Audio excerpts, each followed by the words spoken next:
Oh, I got a book I meant to bring in. Chip, I don't know if I gave it to him or not, but it's a book of every Sports Illustrated cover that's ever come out. Mm-hmm. It's pretty cool. I've got one like that, only it's not new, so I'm sure it's missing.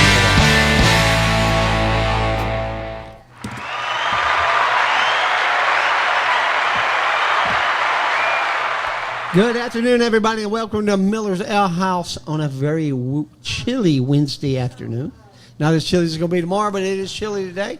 Speaking of chili, that's what I'd like to have a bowl of, chili. This is Three Guys Who Love Sports, show that supports men that are going through mental and physical issues. If they can help, we can help somebody get through an hour a week, take their mind off what they're going through. You help somebody, and they all help somebody. And so on, and so on. This world will be a better place. So it couldn't hurt. Hey, Bill. Good. Bill just coming in. Good to see you. Good to see you. Bill, Good Robert, see you, sir. Austin, Bill. Hey, how are you? Good to see you. KSU people ready bound. now. They're heading to the game. We're going to the game? Yeah. Yeah. So very excited about being here at Miller's, as we always are. Our show is to support guys and help them, and so that's what we're going to do over the next hour. For dinner tonight, I really broke free. I usually get wings or something, but all I'm getting is a big old loaded baked potato, which I have had, which is fantastic, and the best onion rings in the world. So that's what I'm getting. And Chuck, let me just say that if Vegas had to pick what you were going to get, they never had odds on the potato and the rings because you'd just never gone there before. So I know. Kudos to you keeping everybody on their edge of their seat. I've got chicken at home, fried, roasted, pot pie. I got every kind of chicken at home. 19 I'm not forms. getting chicken because I'll be eating chicken for the next month. How about you, Larry? I went with the fajitas. The fajitas, even though your mic's not on, we'll tell you that Larry said the fajitas. You'd think the engineer, if anybody's mic would work. Is that better? Yeah, that would that's be better. the one. All right. So, as always, very happy to be here at Miller's every Wednesday for the 5 o'clock show, 7 o'clock show, the Owl Show. So we look forward to having that at 7. Happy to have Tommy, the kitchen manager, in with us tonight. He's listening out there and criticizing us and supporting us. And He's been shaking his head for 10 minutes. The show's only been on for a minute. I know it. Isn't that great? Try to figure that out. And we have a first-time guest from Sandbox, Mr. Austin Hatcher. Austin, how are you, buddy? What's that crowd? Can you believe you brought in that crowd? What was that? Said, can you believe you brought in that crowd? Did you hear them cheering for you? Yep, I posted on Instagram, Twitter. Those are all my people in the crowd. Wow. They're You everywhere, got hanging like from the that. rafters in here. Hanging from everywhere. All right, so we've had a big sports week. We're going to get right into it. Let's recap the semifinal college CFP games. One good one, one really, really crappy one. Unless that one was one of your teams. Unless Indiana was your team. Yeah. I'm going to brag on myself a little bit. I missed both games.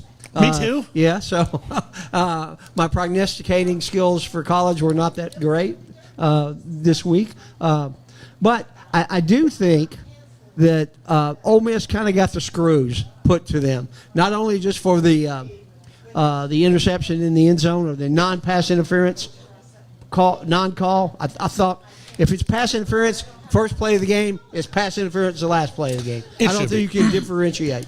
It should be. The ball was a little too deep in the corner to where if that ball is a couple yards short, it's a lot more flagrant looking, not just a bunch of people kind of, wiping out the back pylon. But I've seen it called a lot worse Absolutely. when the ball was 5 or 6 yards out of bounds. So that was bad, but a really good ball game. I didn't anticipate, and that was a 3.5 point spread, and it was a 4-point loss, right? That's correct. So half point, you can't feel too bad about that. Austin, did you watch that game? I watched the fourth quarters of each. I was at work, actually, so I tried to catch as much as I could. I was actually pretty impressed with Carson Beck. In particular, I thought he had a pretty good night. So. He did, especially the last drive. He looked great. He looked fantastic. It's easy for you to say that having only watched the fourth quarter because exactly. that was when he looked good. Yeah. That's when he looked good. When he looked best. In the other game, I was just blown away by Hooty hoo, boys. Hooty hoo. All right.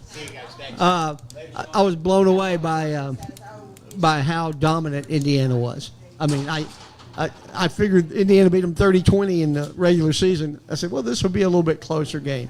It was until kickoff, and then that was the first play was a pick six, and that game was over. That game was quick. That game was really quick. Yeah, I just thought Oregon, and I hated Oregon, and I've dogged Oregon this entire thing. This is kind of one of the funniest parts about this. I hated Oregon, but I picked them because I liked the idea of them getting a second bite at the apple.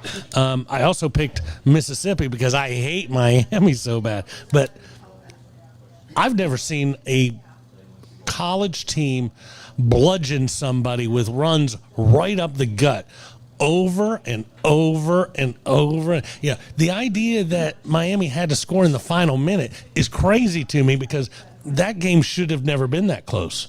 No, it shouldn't have.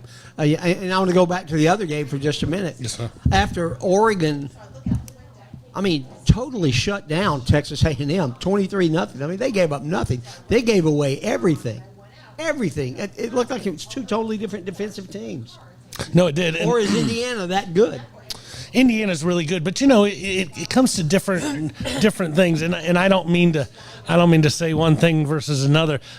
If Georgia would have been playing Miami, this is what he said before you guys got here. Georgia stops the run. Georgia didn't. always stops the run. They don't do a lot of other things well, but they stop the run. Where Georgia's been getting lit up like a Roman candle for the last few years is in the secondary. So that's not what Miami did. But each game has its own entity, and I'm sure if Oregon and Indiana played another 20 times, Oregon probably wouldn't get 56 hung up on them. But they did. They did when it counted. They did when it counted. Now, Austin, you're a senior at KSU. Are you a fan of any other teams? Yeah, most of my family's actually from Buffalo, so I got a lot of Bills blood. No, I'm talking about college. College. As a Georgia fan, I actually do root for Georgia Tech a lot. That's my man. Other than when they're playing the Dogs, obviously. But I'm always that's rooting not my for man. the Yeah, Georgia I'm Tech. like, Chuck's only listening to what he wants to hear. Oh, yeah, as a Georgia fan was the first part of the sentence. Yeah, exactly. Speaking of Tech, Tech got a transfer today. Michigan's starting running back is coming to Tech. Georgia native. There's so many weird ones. I saw something the other day where they said so-and-so got 2 5-stars through the portal. Okay, they're not 5-stars once they come through the portal. You're a 5-star when you're coming out of high school. Once you've already stunk it up as a freshman or a sophomore, you're just a transfer. You're not a 5-star at that point. And I got to tell you what bugged me about both games, and I almost started counting these. Do you know what it is? No. Here we are, the semifinals of the CFP, and every player, the transfer from so-and-so, transfer from so-and-so. My God, they've been playing for this team for 15, 16 games. Let it go. They're now Ducks, and they're now Rebels. I don't care where they came from. Kind of like what we say about a freshman quarterback, where by the time you make it to the bowl game, you're not a freshman anymore. You've played a whole season. Yeah, you're not a transfer. You're a member of this team. It's ridiculous. Now, what they should say is, Jimmy is currently a member of this team, but man, does he have his eyes out on the horizon. Next week. Yeah, that's crazy. We'll get to the portal some in our next section. All right, looking ahead to the championship game. Larry's got the spread on here, doesn't he? No, he doesn't. The spread is 8.5. Started at 7.5, right? So it's going our up to 8.5. so people are loving on Indiana. Indiana's already gained an extra point since that spread opened. Yeah. Well, Robert and I are now tied for the year lead in our picks, and I'm going to go first on this one. I think Indiana is going to trounce Miami. I don't see anybody stopping Indiana. I might be wrong, but I will take the Hoosiers all day long. And even if it's in Miami's home stadium, which it is, which is totally unfair. Hey, But it was set many years ago. That's it. It was set years ago. I hate Miami so much. I'd like to beat you in the overall crown. I want to say for like the 4th straight year, but I'm gonna take Miami. The reason why I'm taking Miami is to make sure that you win this game, because I do not want Miami to win. But man, if they looked at that tape and they're like, let's just hand it off 57 times this next game, what would happen? That's how good they were running the ball. They were phenomenal. All right, Austin, who you got? In Miami, it's probably the Miami's defense biggest test of the year so far. 1,000%. But Indiana looks like an SEC team right now, so I don't think Miami stands a chance. Indiana by the 8.5. Yep. ACC against the Big Ten. That's just blows my mind. But how about the ACC? You know, and it goes to show you. We talked about this. I talk about it all the time, and if Indiana wins, then I'm wrong on what I talk about all the time. But you know, when you put a 12-team playoff out, the best team usually doesn't win because there's so many things going on. You know, everybody, oh Miami, I can't believe you invited them to this. Okay, well they've bludgeoned everybody in their path, so maybe they did deserve to be here. Maybe they did. We will find out on Monday night, right? It's a game. Yep, Monday night. Nice. Can't wait. Now- 7:30. I like that too. 7:50 kickoff. I heard that on the radio Okay, today. okay. 7:30 pregame, 7:50 kickoff. But even- and they talked about how early that was, and it's a lot better than 8:30 or 9. Oh, absolutely. Because you know, I mean, these are both East Coast teams. But if Oregon was in that game, you'd be kicking off at 4:30. They'd be ticked. Yeah. So you know. Yeah. But even on the West Coast, they're still watching. Everyone's still Oh, watching. everybody- they'll right, watch. They're on There's their no doubt phones. about They're that. on their phones on They'll the watch this 101. game. Yeah, very cool. Speaking of that, I want to know what you would pay if you ever want to text in. Let us know what you would pay to go to this championship game. I ran into my friend Jason Watson. You know Jason, don't you? Mm-hmm. Jason is the general manager at Copeland's restaurant up here, and I walk every day around my neighborhood, and he lives in my neighborhood. And he pulled me. He said, "You never guess where I'm going this weekend." I said, "Where?" He said, "I'm going to the Indiana-Miami game." I said, "Do you mind me asking what you paid for the tickets?" He said, "You're not going to believe this. My best friend," he said, "my very best friend in the world, his daughter goes to Indiana, and he's had season tickets for several years. I got a ticket at the face value of $525. I said, "Have you got any thought at going down there, having a nice vacation, and selling that $525 ticket for $3,500 because there's a good chance you could do it?" He said, "You know, I told my friend," he said, "I told him," he said, "Listen, I appreciate this, but dude," his wife's name was Dana, not Jason's wife, but his friend's name was Dana. He said, "You and Dana can go down there and have a great vacation and have it paid for, and just by selling your other two tickets, you make $6,000. He said, "Yeah, but I really just rather take you." The worst thing What a about great your thing. entire statement is that he was excited that he only got it for face value and the $500. $525, yeah. That's not face. That shouldn't be face value. That should not be, but the suites are going for like $25,000.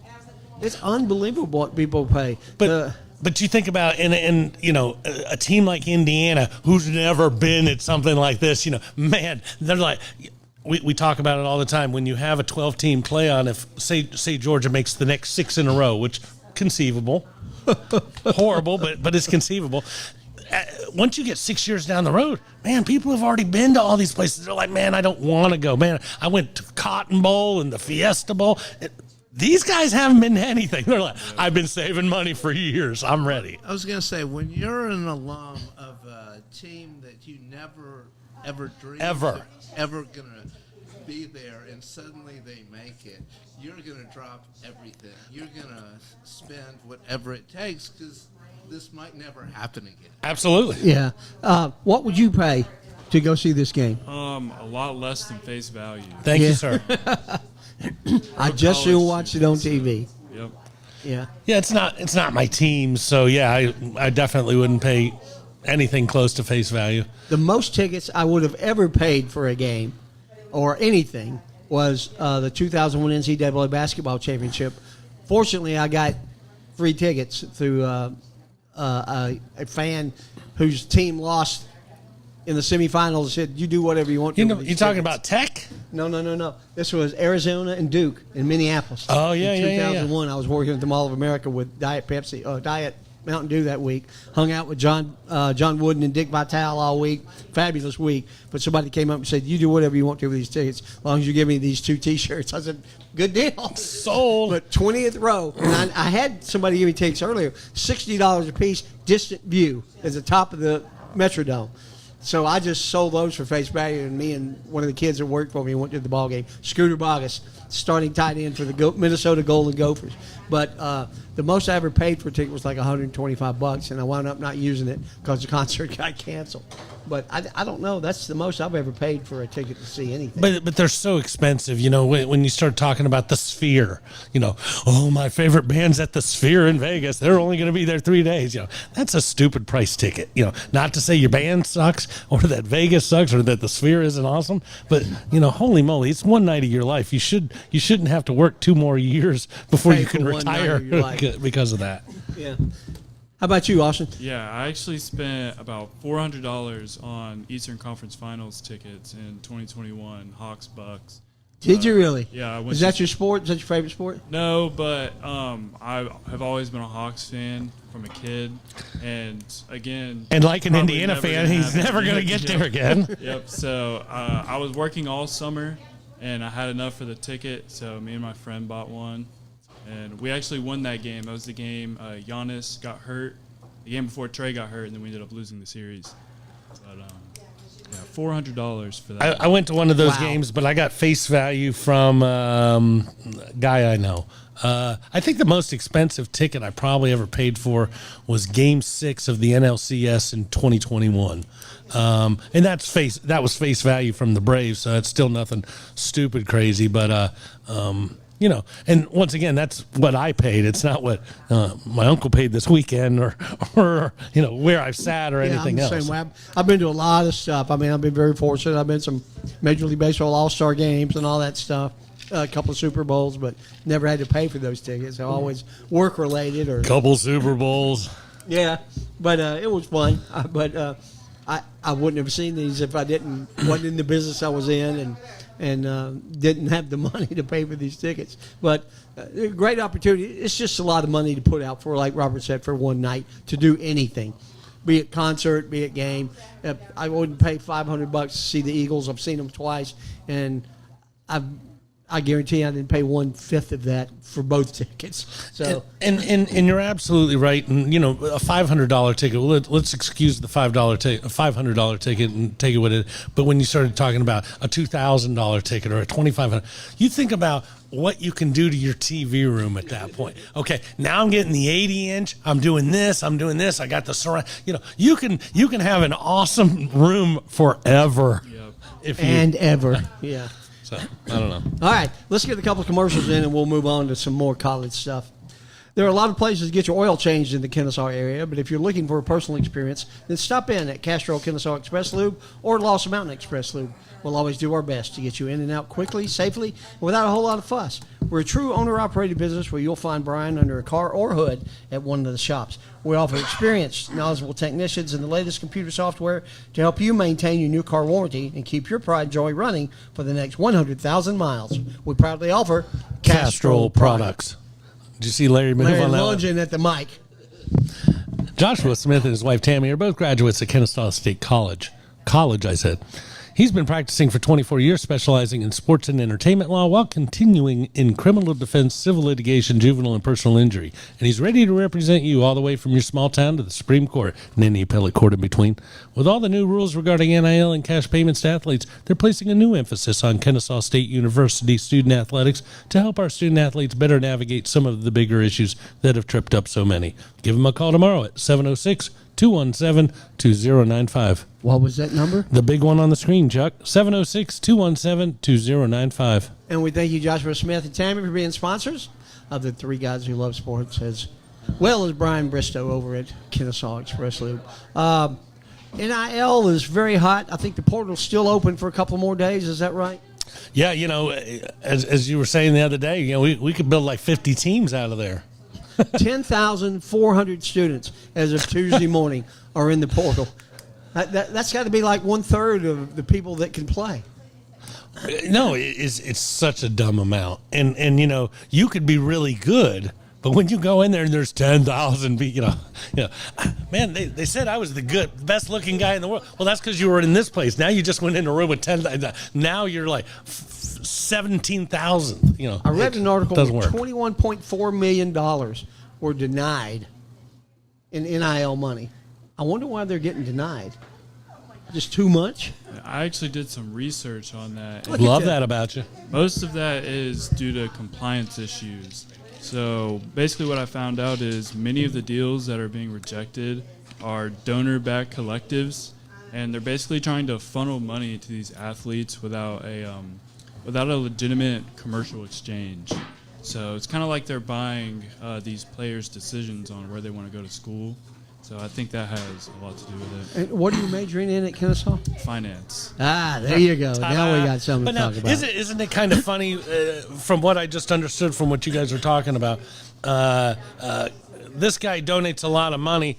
All I got to do is have Larry Pose eating a barbecue sandwich, and then all of a sudden it's legitimate, right? Now you can have your $4 million. Man, this is the best barbecue. How much does that barbecue company make? Well, they make $200,000 a year. Well, how do they pay $4 million? Well, that's not important.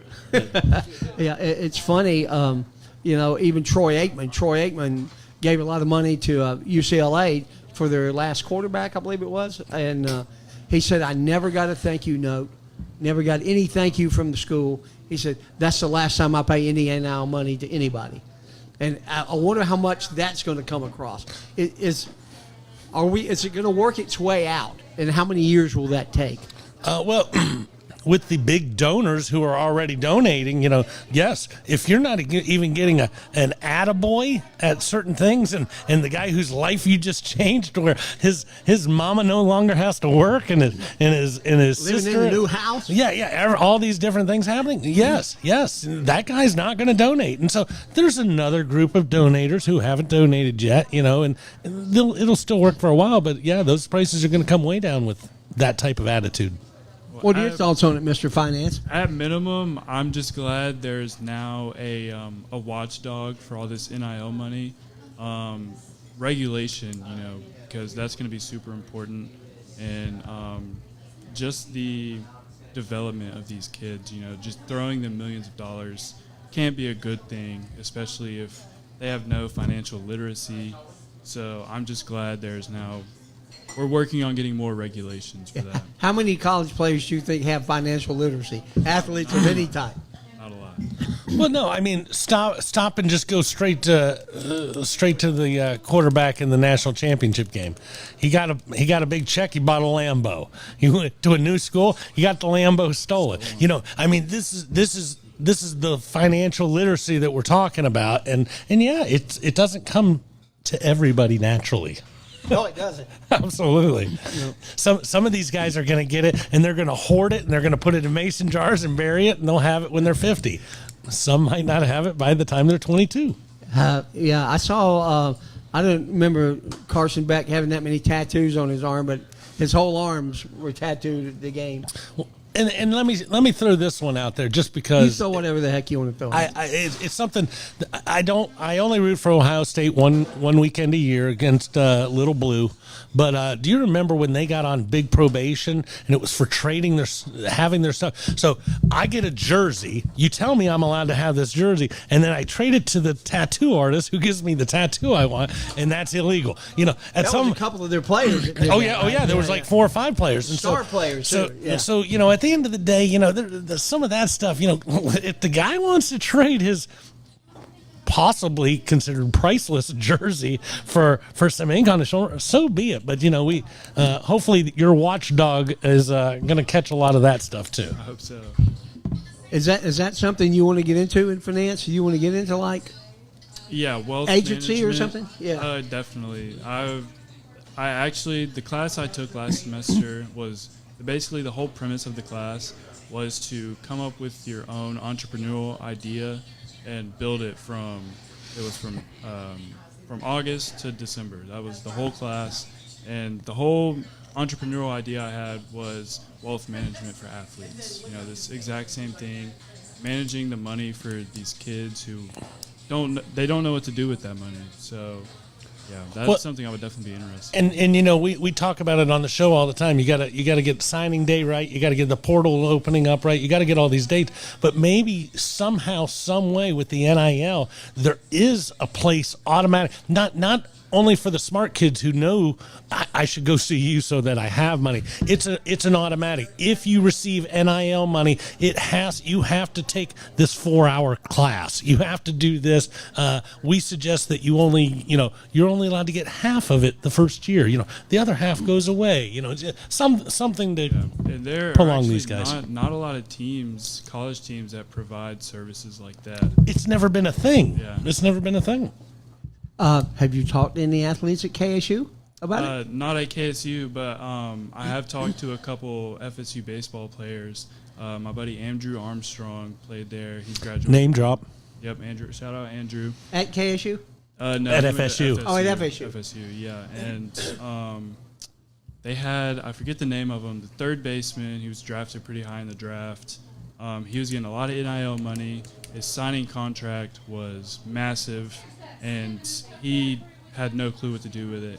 He bought a house, bought a couple cars, jewelry. I'm stuff glad like he that. bought a house. Yeah. Out of all the stupid things, it's That's a the step in the jewelry. right direction, It's like, hey, look at this. Flava Flav once had this. Okay, that's not good. That's Well, that's you a can little too tell him much. for $100,000 he can be the sponsor of the Kennesaw State official sports show. Or for $20,000, Chuck and Larry can help him manage what he wants to do.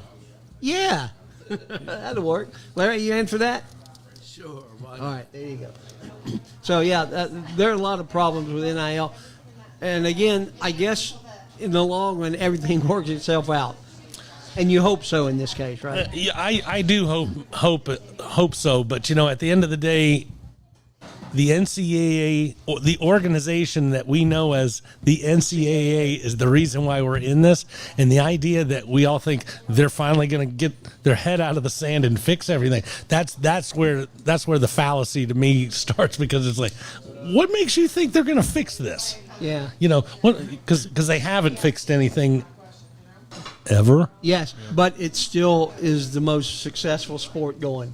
Correct, And, but and that's at only some point in time, they're never going to start over, but they've got to do something to fix it. But it's the most successful sport based on the sport. It's not successful because UCLA joined the Big Ten. There should be an organization. I'm not here to tell you who you got, where you got to eat, but you're not in that region. You're not a Great Lakes team. We need to have regional stuff, and once again they've fallen flat every chance maybe they they'll get. hire us to get this thing straight. I think we could do it. I do too. I think That's that the first thing I do on college football on the game is fix all the conferences. Cause I was going to say hate- fix all the games. I'm saying you didn't say that. No, don't fix the games. I hate seeing USC in the Big Ten. I don't like it. No, You're not a lone wolf on that. and I always blame West Virginia, because they're the first one to go, we're in the Big 12. It's like, Big 12? Where does that happen? And then as soon as that happened, man, they all started going. Crisscrossing everywhere. Yeah. All right. So we got 2 Indianas and a Miami. And we'll ask Will if he ever shows up. What he's gonna But once again, we'll just say, I'm rooting for Miami. I hate Miami. I'm rooting for Indiana. Miami is one of my 5 worst teams in any sport. Mine too. I can't say. I hate them. But after But what they they look did to the good. Ducks, who I thought was going to be competitive, I think they're going to annihilate the Canes. I'm sorry, I just did. I hope so. All right. Real quick look at NCAA basketball. I mean, we'll start getting into this more as football winds down. I saw an interesting fact yesterday. There is one college team in the country whose men's and women's teams are both undefeated at this point. Was it Iowa State? No. Because it was Iowa State a couple, Michigan? Nebraska? Vanderbilt. Vanderbilt. It's the only school. The guys are 17-0, girls are 16-0. That was as of last night. I don't know if they played last night. The boys are still undefeated. They're 16-0, ranked 10th. Yeah. So that's pretty wild. Iowa State lost its first game last night at Kansas. Sorry, Rick. Yeah. It's okay. That just motivates the troops. Yeah. Listen, there's been so many number 1 teams in NCAA basketball this year already. Michigan's been up there. I think Houston's been up there. It's crazy, crazy, crazy. And again, the same thing with basketball. It's the portal. It's kids moving everywhere, and you never know what you're going to get. It makes every season a surprise. Yeah. Well, people love to use the word continuity when you're talking about sports. If your point guard doesn't know what your small forward's thinking or doing, then how can he pass them the ball? That only happens after 2 seasons. So when you go into a year, you really don't know how everything's going to mash and gel. You just got to wait. I specifically want to give a shout out. You're not going to like this, to UGA basketball.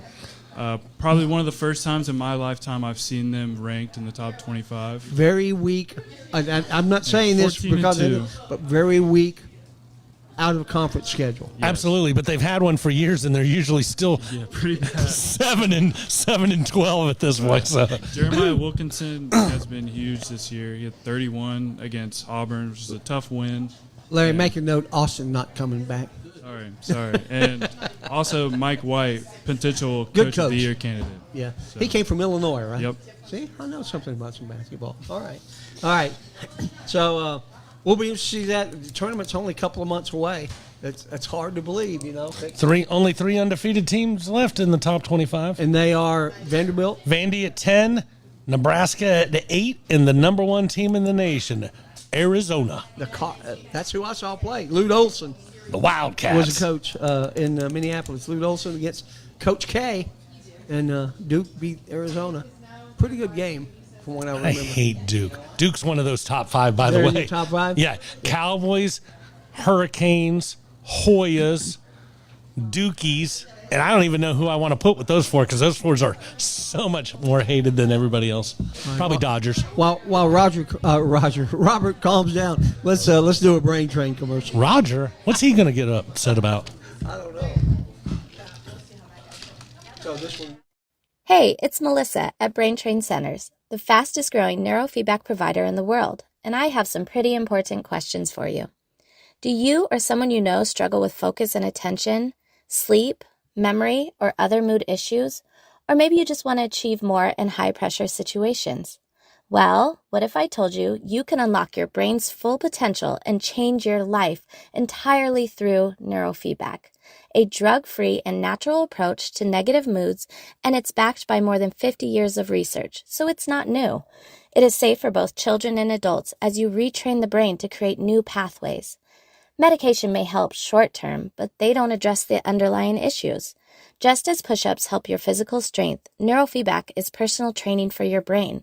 With over 20 offices nationwide, don't hesitate to reach out to Brain Train Centers, as we will provide you with the highest level of compassionate care and help you achieve the mental clarity, performance, and calm you deserve. Your journey to a better quality of life starts with a brain map. Now you can retrain your brain and reset your life. So just call or text 470-291-2778 or visit BrainTrainCentersInc.com.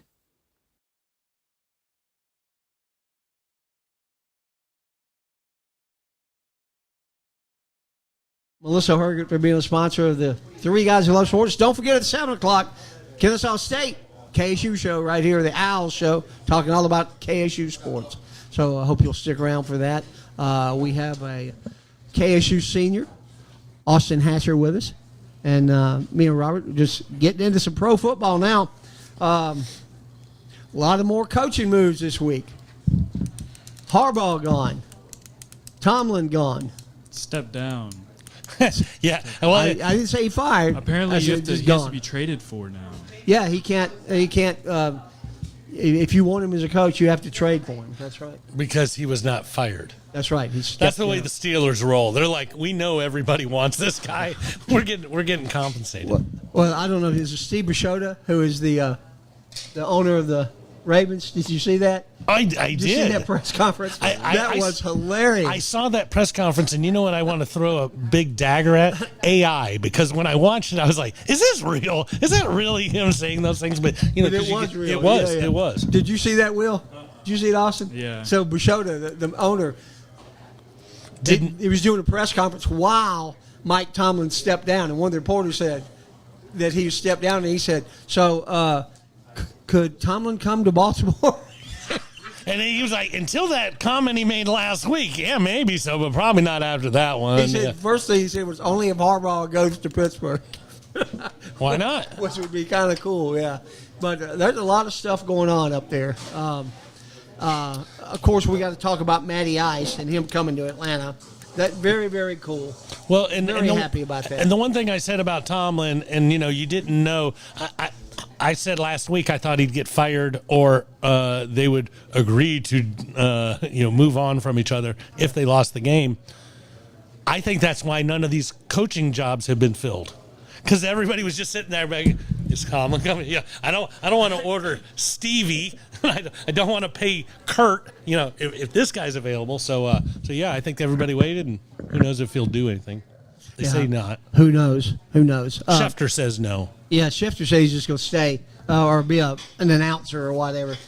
I mean, 18 years of going through that, that's a lot. Or 19, you did. Harbaugh was 18. So a lot of coaching change is going to happen in the next week. I think they're going to start signing up.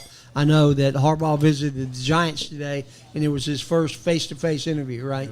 Because he's been phone interviewing with several teams. He did Falcons the day before, no? Yeah. He didn't interview Face-to-face was with the Giants. Tennessee. No, face-to-face was with the Giants. It just came up a few minutes ago. They're wrong. I watched it today. It was a face-to-face was with the Giants. Well, maybe he's had a couple face-to-faces. Yeah. Moving on. He has another one scheduled.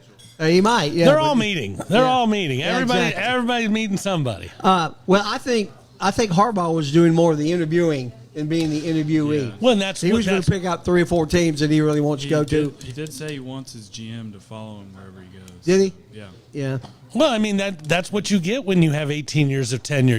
I'm not letting you guys bid on me. I'm weeding you guys out myself, and that's where Tomlin would be as well if he decided to Two coach. teams with GM openings, Giants and Falcons. Are they the only 2 teams with GMs open? No, but those are 2 of the 3 he said. But Miami did hire their GM. They had a GM opening, and that's the only hiring I think so far, right? For think any so, yeah. open position. Yeah. Yeah, they got somebody from Cleveland or something. Something like that. Yeah, I think it was GM in Cleveland. Do you have any idea where these coaches are going? This guy doesn't. As a Falcons fan, I want Kubiak. That's who I want. That's exactly who I want, Clint Kubiak. And it scares me because all my Falcons fans keep telling me that. Okay, I want a guy from Western Michigan at this point. Don't give me what everybody says I need. I don't know. I just want to win. I think Arthur would roll out the city to get Harbaugh. I think the questions are going to be: is Harbaugh going to want to come here with this quarterback issue that we have with Penix and Cousins and whoever else they have? But Dan Orlovsky said today Falcons have the best opportunity for a coach. He said he thinks they've got the best place to be for a coach. Our defense is getting after it. We were second in the NFL in sacks this year. We got Bijan. We got London. We might not got anybody to say hut right now, but at the end of the day, we're not too bad. And then after next year, you get the $190 million back, and the cap goes up each year. I don't know how good of a job it is for next season. I think it's a great job for 2027. Yeah, I would a agree. phenomenal job for that year. Yeah. Would you trade Bijan to get some draft picks? Oh, Absolutely not. Not yet. Not yet. it's a big one, I Elizabeth. mean, I know how the running back market is, how short it can be, but I don't think he's anywhere near finished yet. Oh, I don't either. I mean, I'm just that's we would have to make a move like that to get some first round picks. Okay, but that's where I think where you might be wrong, because do you know It happens. Occasionally. Do you know what the Niners gave up for McCaffrey? No. A second and a third in this year, a third in this year, and a fifth in that. There's not that much Return. draft stock when you're trading a stud like that. Yeah. But McCaffrey had a lot of injury issues that Bijan doesn't have. I don't think there's any doubt you could get a first or 2 for him, but I don't want to see it happen. It's I'm also very easy to go out and get a starting running back in the 3rd, 4th round. So I don't think a lot of people are just throwing out first round picks for running backs these days. Correct. I used to admire the. It's the only time, just for the record, I've ever admired those stinky Buccaneers from Tampa. But they would just take undrafted guys. And at the end of the draft, what do you want? I'll take the guy from Auburn and the guy from Wisconsin. I don't need a big name. I just need a guy who can get in there behind there and get busy with it. So that's always something we can do years later after Bijan retires. Let me ask you this: is Penix the future of the Falcons quarterback position? I don't think there's anything stopping him from being that other than His own body injury? parts. Ability? Yes. I don't think it has anything to do with ability. I think he's a great quarterback. I played quarterback in high school, not saying I'm a college quarterback or anything. Have you tried But- out for the Falcons yet? No, I've not. I probably should. We might need but you. I will say that I can see the good qualities of any quarterback, and I can see when someone is talented enough to be in a position like that in the NFL. So I would say the ability's there, but I don't know if how realistic it is. How about you, Robert? Is he the future of the quarterback in Atlanta? I'm gonna step this one back just a hair. When we drafted him, I didn't like him because he was so rigid. You know, when you see a lefty, you know, I want to see Steve Young rolling and doing something weird. He's very, very rigid, and you know he's got a problem with his elbow and his shoulder and this knee and this knee and everything. So he's got a lot of issues going on. I just there's only 32 positions. There's 330 million people in this country. You know, what we're talking about, can he be a starter? And holy moly, you know, you talk about winning the lottery. This is way worse odds to try to be a starting quarterback. I don't think he's it. I think he'll get that opportunity next year. And I think, once again, not for 2026, but going into the 2027 year, I think there's a new signal caller because neither one of those guys are here. Did you watch Matt Ryan's press conference? I did not. Did any of you Bits guys and watch it? pieces, Bits and pieces. Yeah. It was pretty good. He said all the right things. The one question they asked him was kind of funny. After you hire the GM and the coach, what's your job? And he said, I don't know. We're working on that. But he said, I'm here to support everybody, because it sounded like to me his job is really what the GM does. But he said the GM will be responsibility. I will not make decisions. I will not be calling plays. I will hire the GM and I will hire the coach. Well, but you know, I'm happy. He's got Rich McKay's job. You know, we always wonder what the heck was Rich McKay doing for, you know, all these other times. So you need somebody who is very smart to hire that person. You know, I interviewed you and you and you and you. And to me, man, you guys were all great, you know, because I don't do it for a living. I was impressed by all of you. Hopefully Matt Ryan is a little tighter on his compliments. Hope so. Yeah. So let's ask one more question about the future of football before we go into some picks. Is Aaron Rodgers done? I think this might be not a popular take. I think he's done with the Steelers. I don't think he's done with football just yet. Popular doesn't matter on this show. Yeah. You don't ever worry about offending anybody on this show. No, absolutely. But let me ask you this: if you're Aaron Rodgers, I don't see him wanting to go to whatever garbage team, the Raiders. So I don't think he wants to be a Raider. So who's got a good team out there that he's going to want to go to, and they're going to? Because he really wanted to go to Pittsburgh. He loved and respected Mike Tomlin. Mike Tomlin's the reason he went there. He wanted to get away from Sean's Jets. With Mike Tomlin gone, I think he's toast. He looked so old in that game. He couldn't run. I mean, there were times when he'd run 6-7 yards, pick up a first down. There was no way he could do that. He just looked old. I don't see him playing anymore. Fumbling balls for touchdowns and his last pass attempt. Pick six. Yeah. You know that's one of those. Hey, what was your last game like? I don't want to talk about that. Yeah, I mean, that'd be hell to go out like that. But I think he's done. My personal opinion, I think he's done. Yeah, because he wasn't great this year. Will, you're shaking your head in agreement with us? It's better than his year in one game with absolutely. the Jets. Correct. Yeah, which was a better organization, more players. He does not look like he's got another year in him. No, he didn't look like he had another game in him. I mean, unless the Cleveland Browns come calling, they'll take anybody. Which just or the Colts, because of Phillip Rivers, they'll tell him to take anybody. And you know, I hate butt chin Brady, but it's wild watching the success that man had in his 40s and watching a guy who's a few years younger than he was when he retired, when he was still at the top of his game. And, you know, just because Tom did it at age 44 doesn't mean everybody can just like, oh yeah, you're good, you're ready to go. Tom at 42 and Aaron at 42, zero comparison. Zero. Brady was Zero. way above it. Well, the whole Phillip Rivers thing shows that just because you're young or you're athletic and can play quarterback does not mean you can do it at the NFL level. Exactly. I mean, the NFL is it's not the same jump as it is for like line or linebacker or something like that. It's a much steeper climb. Yeah, I'm trying to figure out why he chose to play his 3 games and backed his Hall of Fame induction up back 5 years for 3 games. So, 5 more years of free insurance. yeah, there you go. Well, he's got 10 kids. He's 10 just kids, trying to get the insurance. heck out of the house. Yeah, that could be. That could be. All right, let's get our last commercials in before we make some future picks. Future picks. I'm first, right?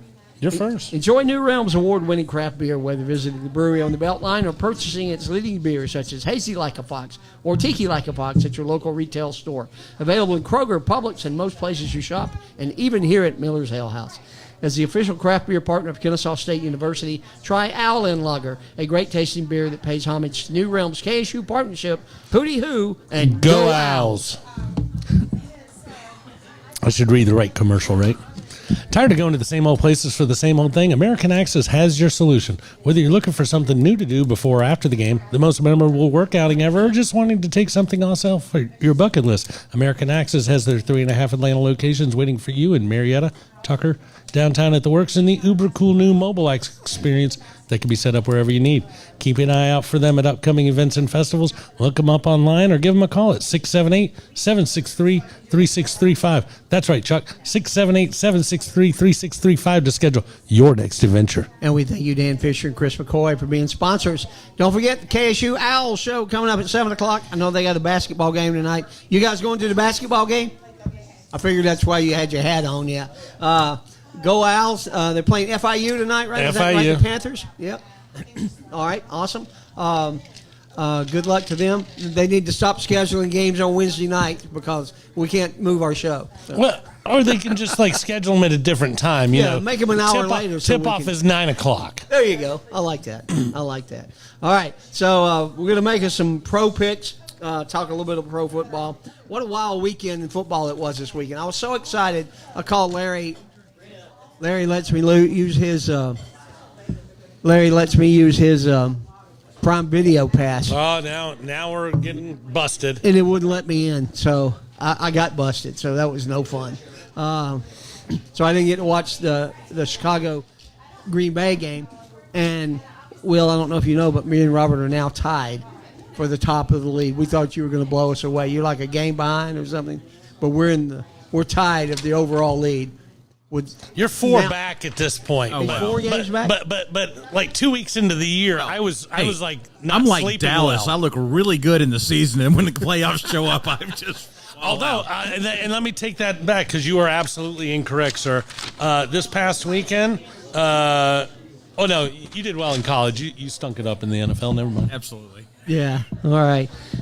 So Great games, though. First 4 games were mind-boggling. 34-31, 31-27, 27-24, 23-19, and then the stinkers showed up. But I have never seen a quarterback get beat up as bad as Justin Herbert got beat up in the Patriots game.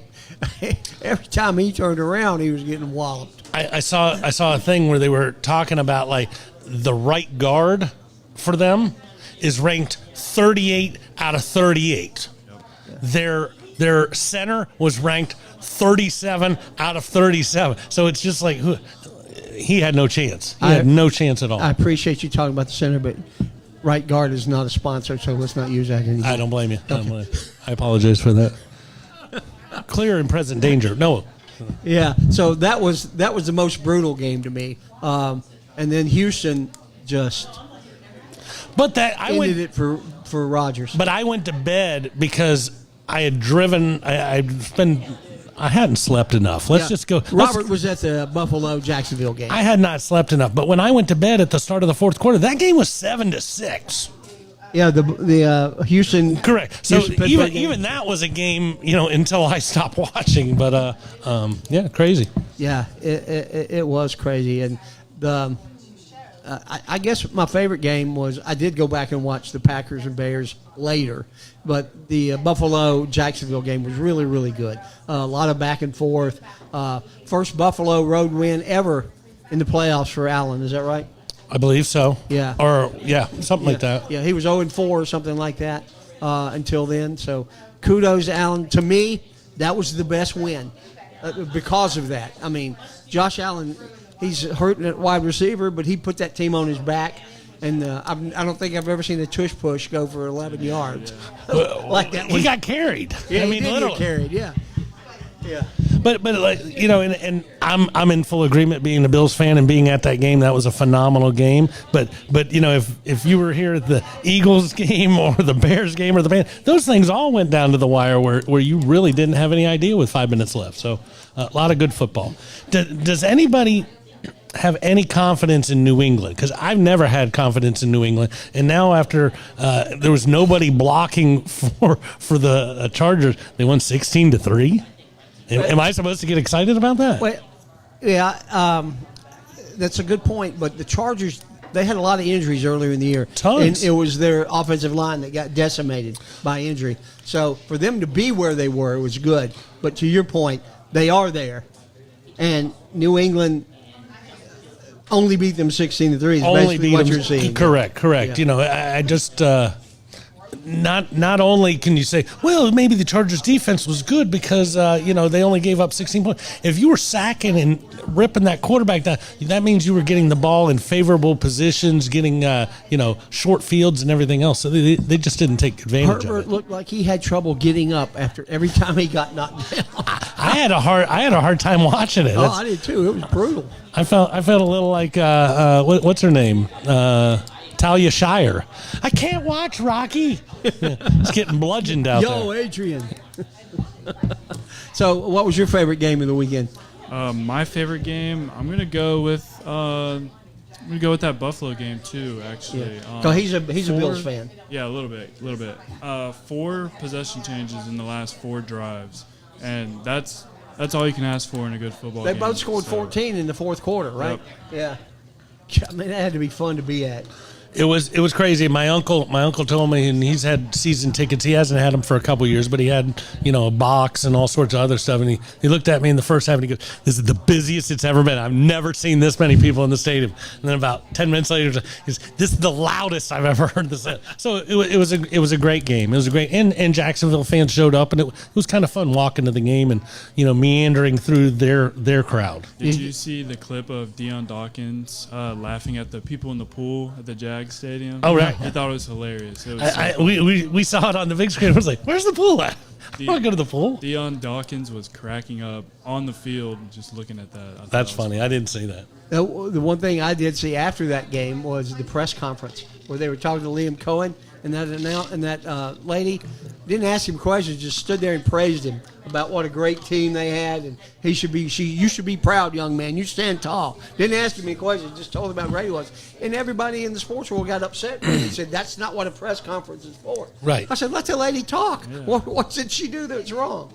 Well, you know, I mean, a press conference is for asking questions. I get that. But either way, the guy does deserve to be praised. That you look at what that organization did by trading away this year's number one, last year's number one, for a guy who only played a few games and did not impact that team. I kept telling all the Jags fans, can you imagine what you'd be doing right now if you didn't have Travis Hunter on your team? Yeah. You'd have a number one pick this coming year, and you'd have a stud lineman, somebody would be out there, you know, mauling people as we speak. Yeah. So it was impressive for what they did. Yeah, there are a lot of teams in the playoffs that we didn't predict at the first of the year, and Jacksonville was certainly one of them. Yeah. Absolutely. That was one of Robert's worst 5 teams actually, oddly enough, so were the Patriots. Yeah. I think we all I- picked the Patriots come in last. was in there too. What's Who? that? Chicago was in there. Oh yeah, I know. I didn't like Chicago. They weren't one of my 5 worst teams, but I have no faith, and I still have no faith in them. I think they're going to get waxed. Larry, the volume coming to that mic isn't good at all. It's very sporadic. All right, I guess it's time to get into some games. Robert, you lead us since you have the schedule in front of you. All right, well, let's go with Buffalo at Denver. Buffalo minus a 1.5. Another team that I have no faith in. it's those Broncos. This is Bo Nix. Bo Nix is getting ready to get. Their best chance is to have a street fight at the 50 with Josh Allen and Bo Nix, because they are going to run roughshod all over the Broncos this weekend. I feel lucky only giving up 2 points. Point and a half. Yeah. Well, I need 2. I'm feeling good. All right. The only game I missed last week was the Green Bay game. They were my Super Bowl participants against Buffalo. So I can't turn my back on Buffalo now that Green Bay's gone. I got to stay with my other team. So give me the Bills. And just to clear the air, if you hadn't made a preseason pick, Houston. Do you still like the Bills in this game? Yeah, probably. Okay. But I think Houston would have been my pick at the first of the playoffs. They're just incredibly good. Yeah, I'm going to take the Bills in that one as well. Josh Allen is beat up right now. He's very bruised after that last game, and Broncos have a good defense. They do have a good defense. Say what you want about their offense. You don't know where the receivers are coming from. Yeah, but in the playoffs, you got to have that defense. So that's still going to be a hard game for them. I still like them to cover as well. Yeah. So I think he had through to 8 different receivers in the first quarter of the game against Jacksonville. No, he spreads it around. It's because he doesn't have that massive threat that you wish your quarterback had. But all right, Will. Well, I'm going to have to. Forced to. I'm forced to at this point. But this is Bo Nix's breakout game. Breakout. You have a connection to Bo Nix, right? Well, yeah. But you used to babysit him or something? No. He was when he was an infant. His family went to my church. Oh yeah, that's when his dad was a coach at Georgia Tech. So when he knew what he was doing. Well, that was right before the Paul Johnson era. That's why they got rid of him, because when they brought in Paul Johnson, he cleaned house. Yeah. But my heart says that I want Denver to win. I think Buffalo's going to win, but I'm going with my heart on this one, and I'm going with Denver. Are you going with it because it's your heart, or because the 3 morons in front of you all said the other team, and you're I'm going opposite of you guys? I'm down 4 games. I got to do something. This week is either win or lose. There you go. All right. This next one's a fun one. San Francisco at Seattle. Now, let me ask you this before we even pick this game. How do you guys like having that bye? Bye doesn't work well in college. Really has never worked well for the NFL. So, Seattle and Denver sitting on their hands watching all that great football this past weekend. Okay, now get ready, because there's a really motivated team coming to see you.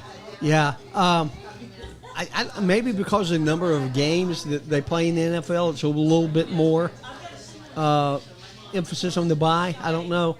I still think we're going to eventually go to 2 byes in 18 games, but with the 1 seed getting a bye for the first round of the playoffs, yeah, I think it's more of an advantage in the pros than it is in college. Just my personal opinion. They lose a lot, though. I remember a couple years ago, Green Bay, oh, yeah, this is going to make a big... No, it's not. You're losing next week. I will go first on this one. Without George Kittle, I don't think San Francisco can stay on the field with Seattle. So I'm going to take the Seahawks. I'm going to take the Seahawks as well. I don't like the spread, though. If I'm betting on this game, I don't like the spread. I do like the over on the total, though. Even without Kittle, I think 49ers offense shouldn't have too many problems, as well as Seattle's. So I like the over on the total.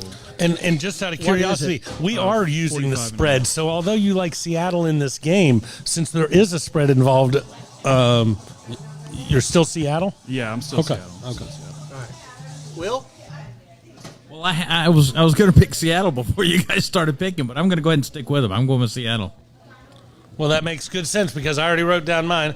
San Fran. San Fran. McCaffrey is just one of those guys where, and I hate these types of games when you think you know what you're talking about. These guys all know each other so well because they're in the same division. They've been playing these games. So there's no wrinkles these teams haven't showed somebody. So give me the best player on the field, which is CMC. All right. Houston at New England. Houston +3. I hate New England. I'll take Houston. Comes from being a Bills fan. Plus, you look at that list, and I know I read it the other day, the quarterbacks that the Patriots have beat this year and how horrendous that list is. They still haven't done anything to make me think, wow, this team's for real. This game is the hardest one for me to pick. I really believe this game could wind up 2-0. These guys are going to beat the slop out of each other. What's the over under on this one, Austin? The total is 40.5. Give me the under all day long, but Yeah. I'm going to have to take Houston. I just the way they pummeled Aaron Rodgers and everybody on that Pittsburgh team was just unbelievable. I'll take Houston on the road.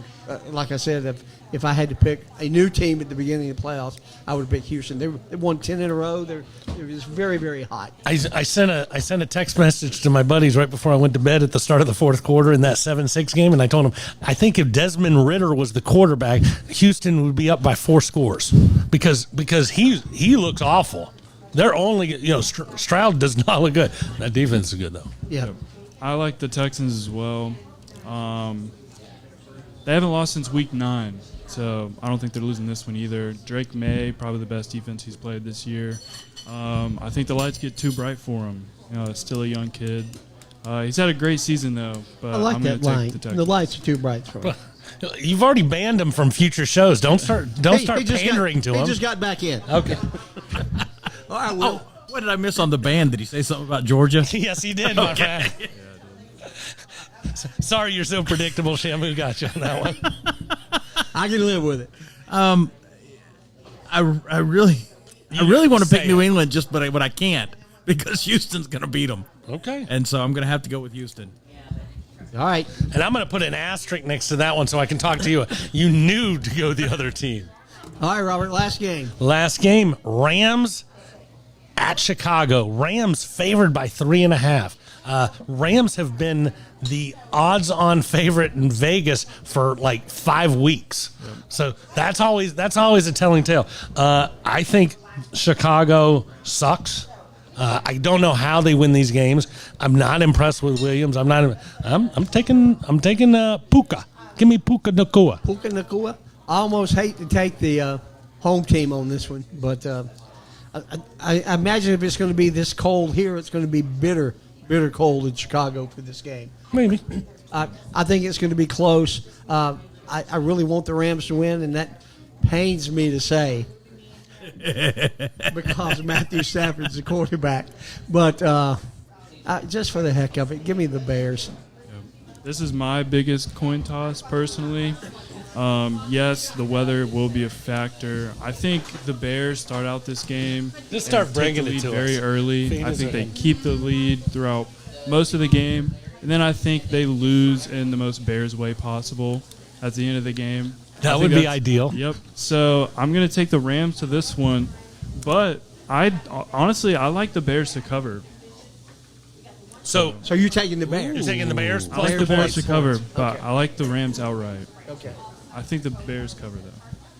Last second field goal, lose by 2. They score more in the fourth quarter than is humanly possible. They can't keep that up. 24-27. That's what I thought going into the last game and the game before that. All right, Will.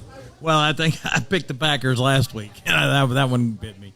But I'm going to go with the Rams. So 2 Rams and 2 Bears. Yeah. 2 Rams, 2 Bears. All right, I'm just looking at this thing up the head coach openings. Oh, that's great. All right, so we've had a great show. It was a fun discussion. Austin, thanks for coming on, Thank buddy. you for having me, guys. Absolutely. Robert, great show. Look- Will the Thrill. Look forward to having you back on after that saving grace comment late Yeah, in the show. way to go, Austin. I would love to. Anytime. All right, guys, don't forget, guys, know your numbers out there. Cover your ass. Get your prostate checked. We'll see you next week right here on 3 Guys Who Love Sports. See you.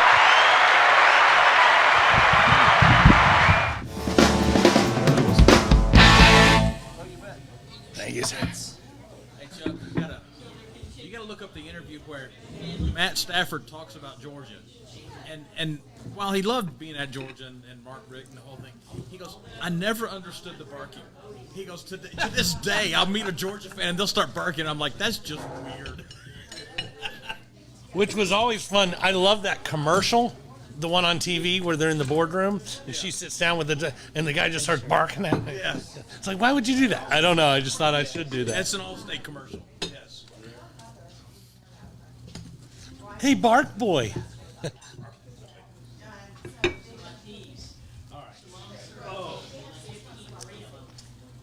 Yeah, I'm gonna leave after the second show and go to the basketball game. That was a good call last week. It was a great second half. Was it? Yeah. You showed up at the right time. Yeah. Not to mention, how was, you didn't have any traffic getting in. Yeah. How far away was your parking spot? First one. Somebody apparently left. I mean, I was right there. That's always good.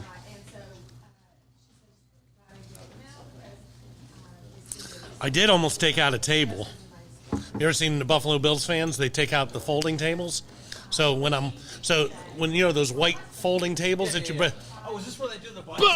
So you do the body sign. So I all of a sudden I sent a picture to some buddies of mine, and they just start all sending, Robert, you are a disappointment. You are more of a disappointment if you do not send us a video of you breaking through a table. So I'm walking to the game, and there's this table just sitting out there like completely exposed. I'm like, probably cost $50, right? So I just hand this guy $50. He doesn't even have to carry it home, Shabam! Decided not to. So, Will, we would ask you, what's the most money you ever paid to go to a game? Did you see that on the agenda? Yeah, but I don't think. He spends a lot because you got to include airfare for him and hotels. I don't think I've ever really overpaid to go to a game. I've had tickets and sold them. Like I had tickets to the Sugar Bowl one time, and I was like, they're just paying crazy prices for them because I had season tickets. So I got them at the whatever the price through the school was, and I sold them. I think the most I don't know that I've ever really scalped tickets and paid crazy money.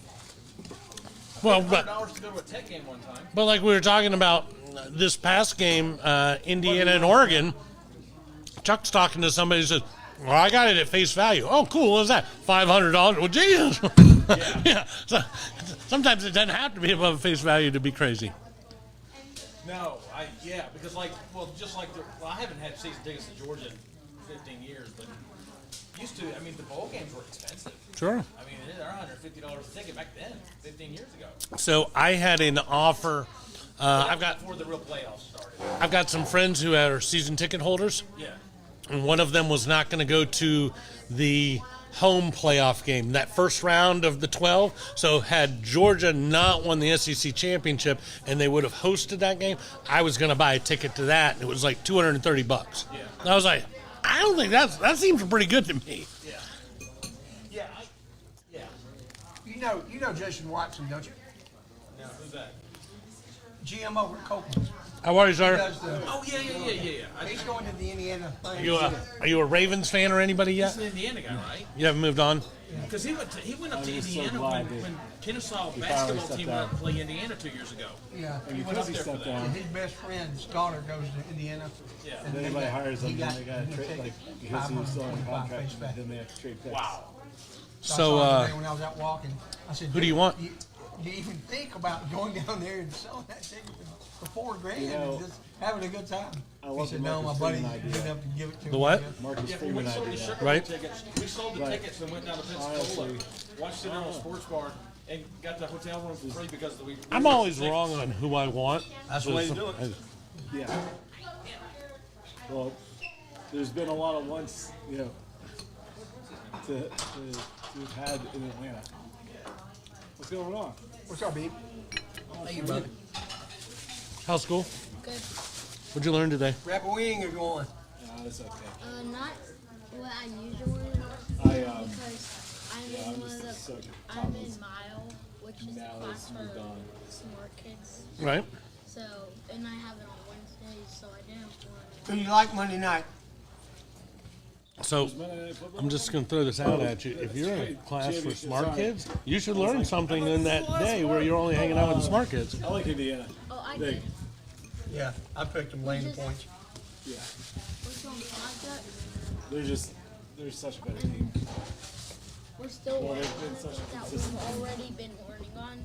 Miami has been Oh, that's cool. it's been a shock for Miami. I got shocked when Miami actually pulled it off against A&M, but then pulled it off against Ohio State. It's like, all right. Well, but like I was telling that, I haven't seen a game where somebody just, what's coming? It's right up the middle. Stop it. 7 yards. What's coming? Right up the middle, 8 yard. And the only reason why that shouldn't have been a game, they were so effective with running the ball, it should have never been a game. I think it could be fun. Yeah, I think it will be fun. I think they'll put up a better game against Indiana than Oregon did, that's for sure. Absolutely. Yeah, I wouldn't say much. yeah, I know. Well, it won't take much for either one of those things. Yeah. Well, we'll see. Who do you guys like? I know you said Indiana. Are you with Indiana as well? I won Indiana, but for 8.5 points, I'll take the team that can run the ball nonstop and see what happens. Yeah. And once again, I'm okay if I lose because it's one of my 4 most hated teams. Yeah. Cowboys, Hurricanes, Dukies, Hoyas, Dodgers. Those are the top 5. Yeah, because I'm older than you. So when I was young, we were in the Dodgers division. I didn't hate the Phillies. We didn't even play those guys. I hated the Dodgers. Yeah, the Dodgers were the Braves' I do. biggest rivals for years. Yeah, I do hate how Dodgers fans think they are starting to claim Freddie Freeman. Ian King, Yeah, I was going Austin, nice to meet you. Austin Hatcher. Austin. Nice to meet you. Nice to meet you. Yeah, I can't stand how they're starting to claim Freddie like he was a Dodgers career guy. Hey, Will, When you are Eric's elected taking to the Major League Bill Baseball and Hall of Tommy from Fame, here tonight to the ball how game. do you decide what team you Bill go in Cuthbert as? and Tommy, the visiting manager, here to the game. The one thing that I saw today, the Tulane coach that went to Florida, he just gave part of his salary back, at least $100,000 back to Tulane. So there's something in these contracts where they're leaving that they got to support their previous team. I like him. Yeah, but I mean, I hate it for You Florida don't because go I don't to a want new Florida to school do well, but and it's like I like him. throw the old school. Well, did you know that when LSU signed the contract for But Kiffin, that was different because he was in the playoffs, when he was leaving. but he got all of the bonuses? Right, he got all the bonuses. That's But pretty it's not crazy. like I mean, Kiffin see, goes to LSU and says, a little okay, I over got 3 all these years, bonuses. I'm going to give some of it back to Ole Miss. No. I mean, which is what We've been doing it here Sutherland since did. August Kiffin's a great coach. Your guy was just a great guy. Yeah. But we But started doing the I've KSU never show here. We seen haven't that. been anywhere. No, not at all. Not at all. Will runs the biggest tailgate at KSU football. You Oh, go to really? games? I've been to a couple. I need to go to more of that now that we're not in that wing tee stuff. That was hard for me to watch. Hey, Will. It always has been. I Has played there in the ever wing been a- tee offense in middle school and I hated it. Tailgate for a basketball game? I really hated playing against the Maras. That's awesome. I was just thinking, certain games, if the time is right and everything, Yeah, last week Tom was at the basketball game. right? And he doesn't go to a lot, right? No, not a lot of basketball games. So he started talking to the administration about parking our trailer across from right there across the stadium and doing the tailgate. And having everybody that wants to join us. That's the whole thing. It's not like you guys are excluding people. You're trying to attract more attention and, so. Josh Hewitt's going to be on the show the 4th of February. I've met Hunter. Yeah. Yeah. Man, His mom and grandma go to his tailgate all the time. really. He played an intramural sport with him. I think maybe it was cornhole. Oh, yeah? Josh. What about it? I So, think I played was he intramural good? Cornhole. Because if he comes on the played show, I against want to him. know. I want to know if he's a ringer or if he stunk it up. I can't remember. That was my freshman year. So I've met him a couple other times just at the basketball too. He's a cool guy. His mom's a good friend of the show. And his grandma.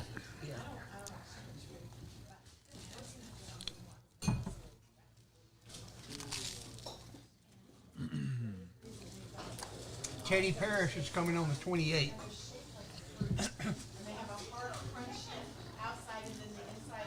He hasn't been on there long. He runs the Owl spot.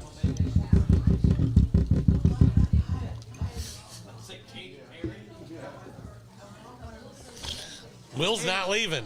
Teddy Parrish. Teddy Parrish, Katy Perry, whoever you want to see. Again, he's already a friend of the show. How are you? Good. How was everything, guys? It was great. Awesome. Super. Awesome.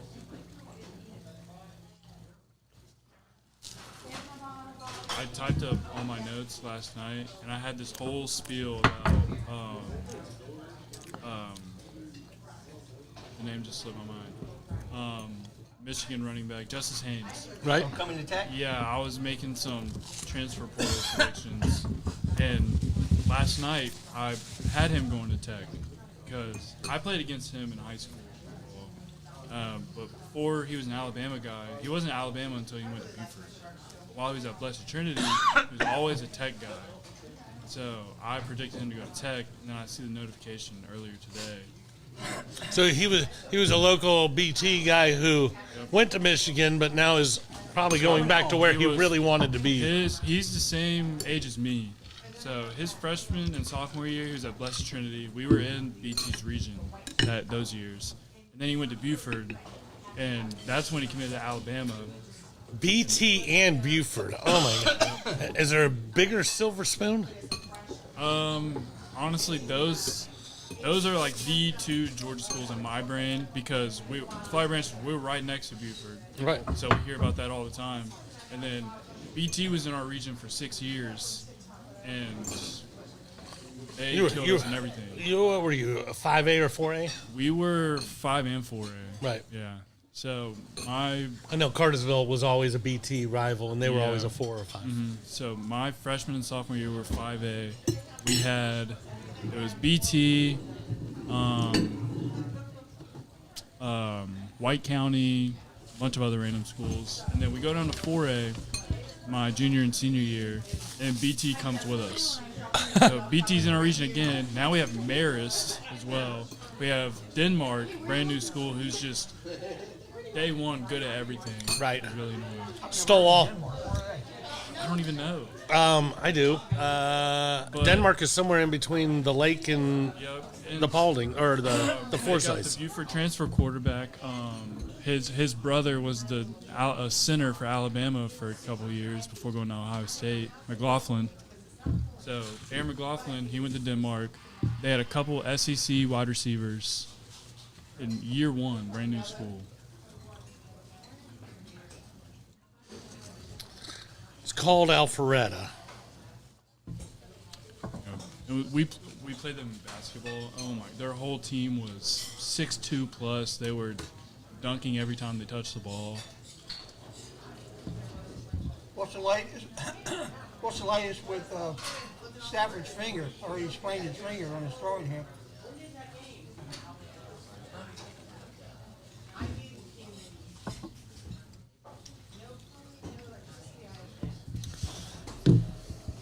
He's playing. Oh yeah, he can play. Let alone, we didn't mention it, but he feels pretty comfortable at Soldier Field. Yeah. He's been there a time or two.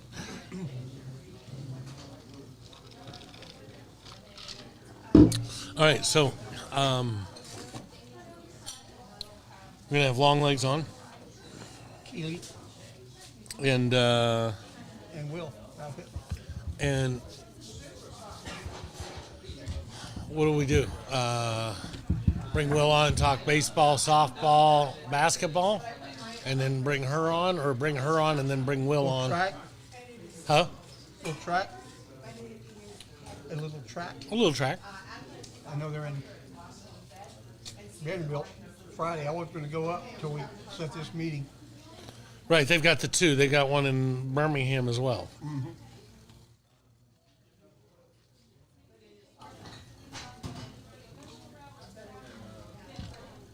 So you graduate in May? Sure. Last semester. I Excited don't know. about it? No, I have no clue if I don't know how to feel. I don't know if I'm excited or scared. All of the above. We'll see. Yeah, I'm everything all at once. Ooh, I do like that Missouri edge to go to Georgia. I think he goes. Damon. Y'all have fun at the game. Hooty hoo.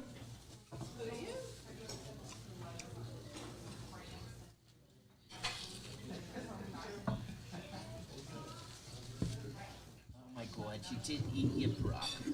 I eat 2 pieces.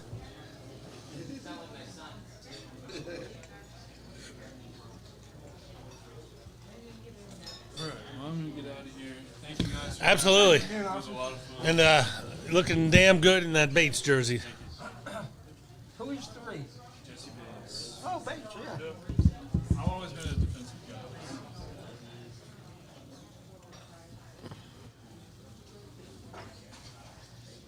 Are you, want you really want him to get Kubiak? Kubiak, yeah, I love Kubiak. I love his system. You know who his dad is, right? Gary. Yep. Yeah, I'm a friend with his niece. Really? Every Gene time I McCartney think of him, Kubiak. I think of the guy responsible for Noah. So when I see his son, I'm like, this place. And I love his system too. I think by next Wednesday we'll know. I think they wait until after playoffs. I'm pretty sure. I think Shanahan leaves San Francisco. I think we'll talk to him. I think we'll have a GM by this time next week and the coach by next Sunday. Yeah, he said he wanted to do GM first. You got to do a GM first. You know, that's rule number 1. If the GM spot is here, he has to like the coach, or it never works. I think the only reason we haven't hired one yet is because of what Harbaugh said about wanting to bring his GM. Right. So Yeah, from what you guys Package said, deal. Harbaugh, we already know the GM, so they could bring them in together. I know one of the fronters is Ian Cunningham. Where's he from? I don't know, but I've heard his name. Ian Cunningham. There was a fun one that I heard the other day. I can't even remember what the hell that name was. It was an odd one. What's the oddest name in coaching?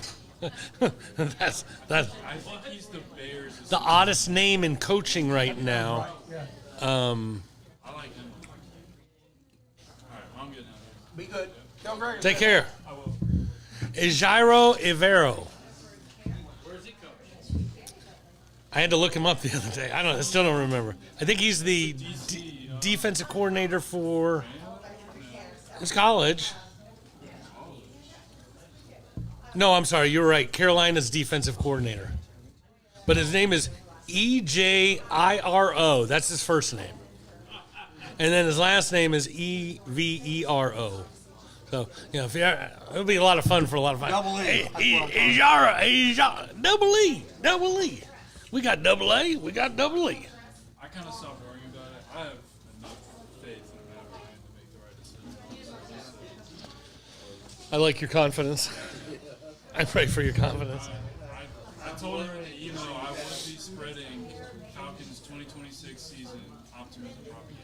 Oh, absolutely. And I do it all the time. I'm into more of the 2027 optimism just because of the current quarterback state. But I think this team is onward and upward. I certainly hope so. Like I said, I'm worried because Ryan has absolutely no experience. He's never done anything like this. So, Zero experience. Technically, they won the division. They tied for the division lead. Football experience you need. Well, he's got but having football experience and being able to be impressed with the right things in an interview process, 2 totally different facets. front office Yep. and football are totally different. I definitely don't. He's already in the position you wanted. What's your last name, Brown? Brown. Yeah, I don't have a problem with this input. Sometimes They're giving him too much power too quickly. who? Ryan. Man, yeah, well, I mean, sometimes it works and sometimes it doesn't when you put a guy like that in place. Michael Jordan, yeah, that didn't work out so well. John Elway, not so bad. He didn't do that much, but he did get Peyton Manning over that second year. So, All these sportscasters or guys that host radio shows were talking about, well, Matt Ryan has no experience. I want to call and say, dude, how much experience did you have as a radio host before you got it? What did you do before that? Well, I worked in the station. I knew that. So tell me what's different from what Matt Ryan did. What's different is that you can make a fool out of yourself on a Tuesday as a sports commentator, and Wednesday is the greatest day ever. When you fuck up as a president of an organization, you will have 4 horrible years. Why? So it's a little different. Look forward to seeing you again, sir. Be good. Give me your empties. All right, so I don't know they had a name for this where NFL teams have to interview minority coaches. So can they go the Rooney rule? Okay, so can they turn down an interview? Like, is Mike Tomlin going to have to interview with everybody now? Oh, no. He doesn't have to. But if he says, I'm not coaching this year, you got to find a new black man. Right, that's what I'm saying. Or is he just going to take the freaking flyer out and just travel the country doing interviews? What'll be crazy is if somebody like our recently unemployed Raheem, everybody's like, let's just bring Raheem in. No, thank you. No. I think we'll get a lot more interviews. If Tomlin, absolutely. And I think Tomlin has a much better shot of getting hired. If he wants to be. Yeah, if he wants to be. If he wants to work, he and Harbaugh can choose their teams. They're interviewing the owners.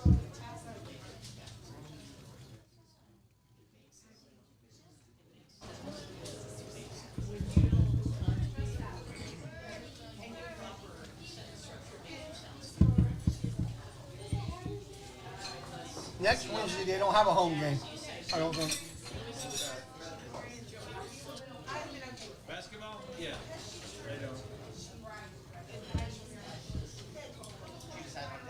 I hope Coach Mack's going to be on next week. Huh?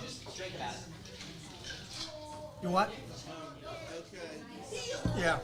Kershaw did give him a couple of weeks, so I'll reach out to him on Tuesday. They got to get through this because they're having people come through constantly to this portal. Yeah, I mean, And we've had kids into the portal late, like in the last day or two. 10,400 kids in the portal as of yesterday. Crazy. And it's funny to watch the trajectory. Some kids, FCS, FBS, group of 5, power 4. Other guys, power 4 FCS. Now they're playing. There was one kid that started at LSU and now he's at Incarnate Word. That's backsliding. They said next year he'll be at Natchez High School. You know what's going to suck for the kitchen manager and the manager? You going with Tommy? Well, they're going with Carrick. I mean, how do you ever go to another game? Well, the first time I went, they sat there, and I got to go into there, and now I got these tickets. I'm way over here. It's a little different. Yeah.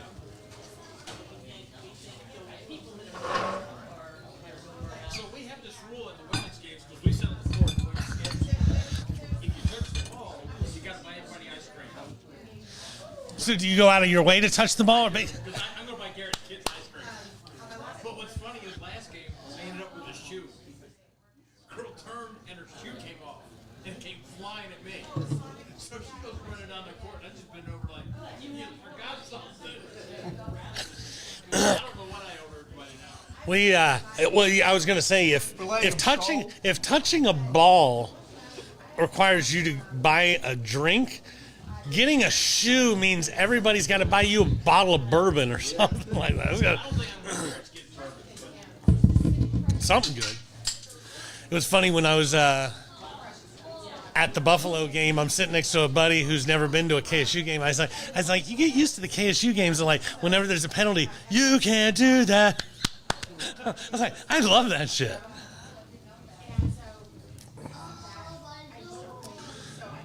Nothing for nothing leaves nothing. But you gotta have something if you want to be with me.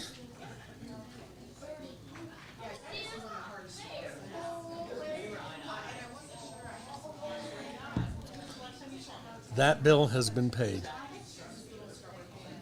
My uncle just texted, does your heater work? He's planning on coming up, and the next day he just said, damn Floridians, they can't take any pressure. Now, your uncle that took you to the football game, is he a Jacksonville fan? He does. He lives there. Okay. And he brought you as a Bills fan. Dumbest thing he could ever do. Although I did not wear any Bills thing, I wore a Trevor 2016 Cartersville State Championship shirt. So it was fun. Only like 4 people the whole day looked at me and they're like, hey, like oh, you're a super fan, whatever. But somebody said something to me funny during the fourth quarter, and I go, all I know is I've been watching him longer. There's 70,000 people in there. I was like, I've been watching him longer than 68,912 of you. There's a few of you probably know him a little better.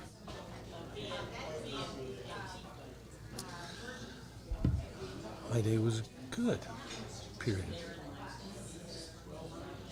How was your day? ? How was workouts? ?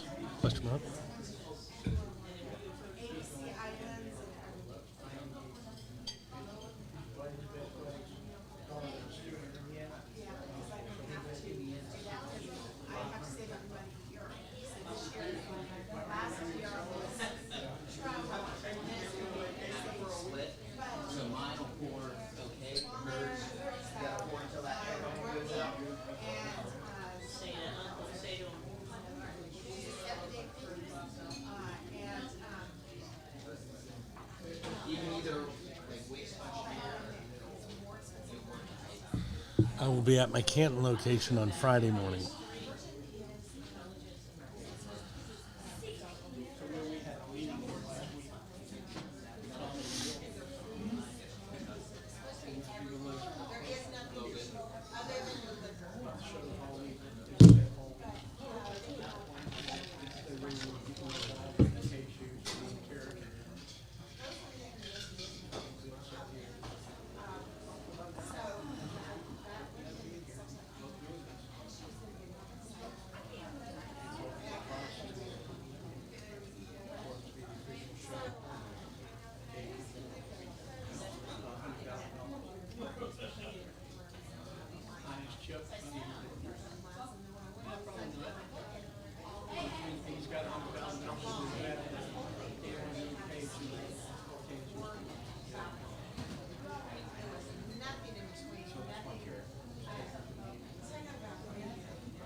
Nothing for nothing leaves nothing.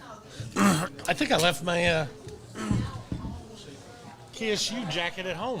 I had it, but I was like doing all sorts of stuff walking out the door.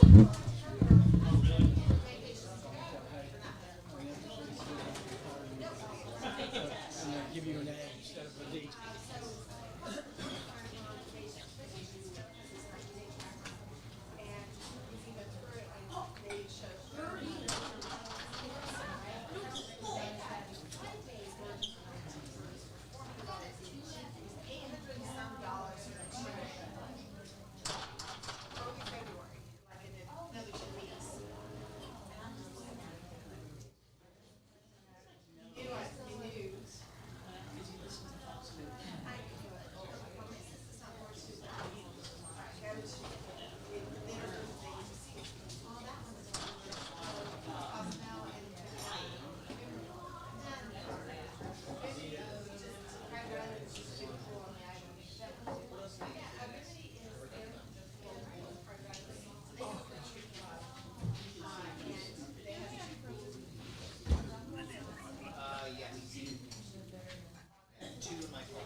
I did. How long did it take?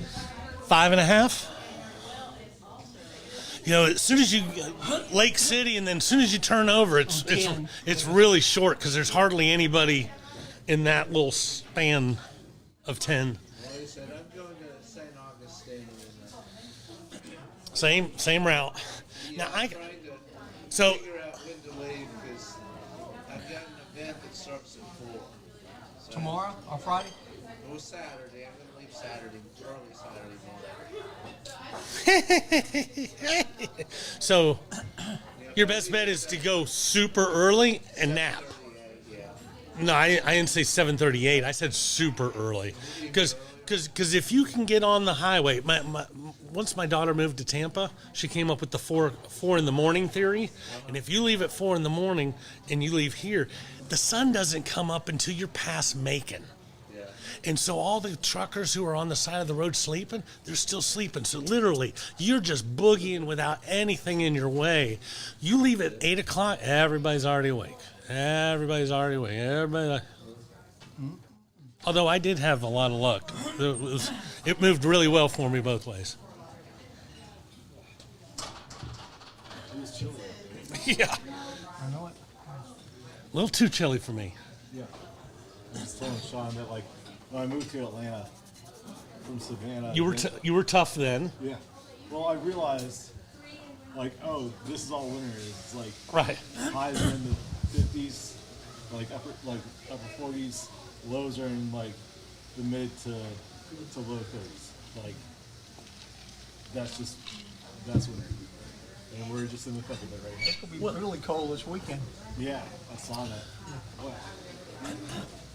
But I always tell people, we're not the wimpiest people in the world, but when you have 70-degree weather and then the next 4 days there's 40, we don't get acclimated to everything, which makes us cold all the time because it's new. Yeah. I absolutely hated October and November up north because, like, it was just gray and 40. Right. Like, it's, like, too warm for, like, a winter jacket, but yet, like, you're cold if you're just wearing a sweatshirt. I had 82 on Friday, 83 on Saturday, and now this. Yeah, how was the game? It was great. It was great. Hey, a lot of fun. Do you remember Randy and Spiff on Fox 97? Were you here when they were on the radio? Mm-hmm. Spiff Carter is going to be our guest next week at the 5 o'clock show. I'm excited about that. Yeah, I got here after Metro Atlanta in 2014. Oh, but even had you been here earlier, you would have also had to have listened to the 50s radio station to know who he's talking about. Like, just living here, you had to tune into the station, and it was the old folk station. Yeah. I got here right after Snowmageddon. I should say right after the summer. Which Snowmageddon? Yeah, I was going to say, we've had a few. 73, 82. 79. Don't forget the great ice storm of 79. There was no ice storm in Atlanta in 79. Yeah. I lived. Okay, Chuck. Let me add this one for a second. I lived here for a week when the whole city shut down. So I'll go ahead and.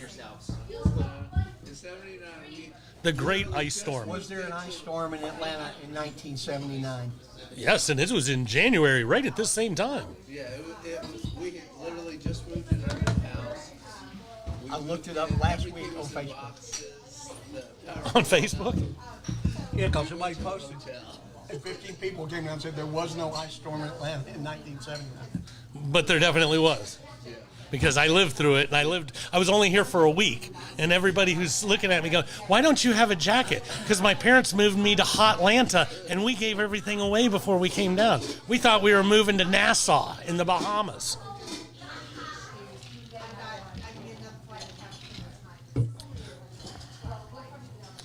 Nothing for nothing, easy, nothing. Not much. Hey, do you remember Justin Foley? Okay. He was a student of yours. He's now with Van Wagner at Kennesaw State.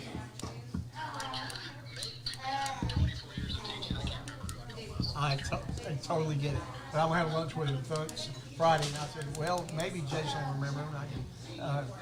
I can come up with something like, hey, Jason said if you come back to school, he'll pass you now or something like that.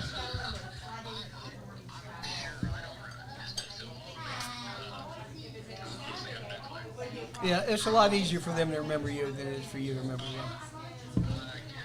Yeah, that's great. Ice Storm was 1979. All right. Well, if I find a picture of him, I'll send it over. All right, buddy. Thanks. But it was an ice storm for a laugh. I remember. I was just trying to get a date for this one. 4 inches of sleet. Yeah. just go roller skating. Go ice skating. Do whatever you want.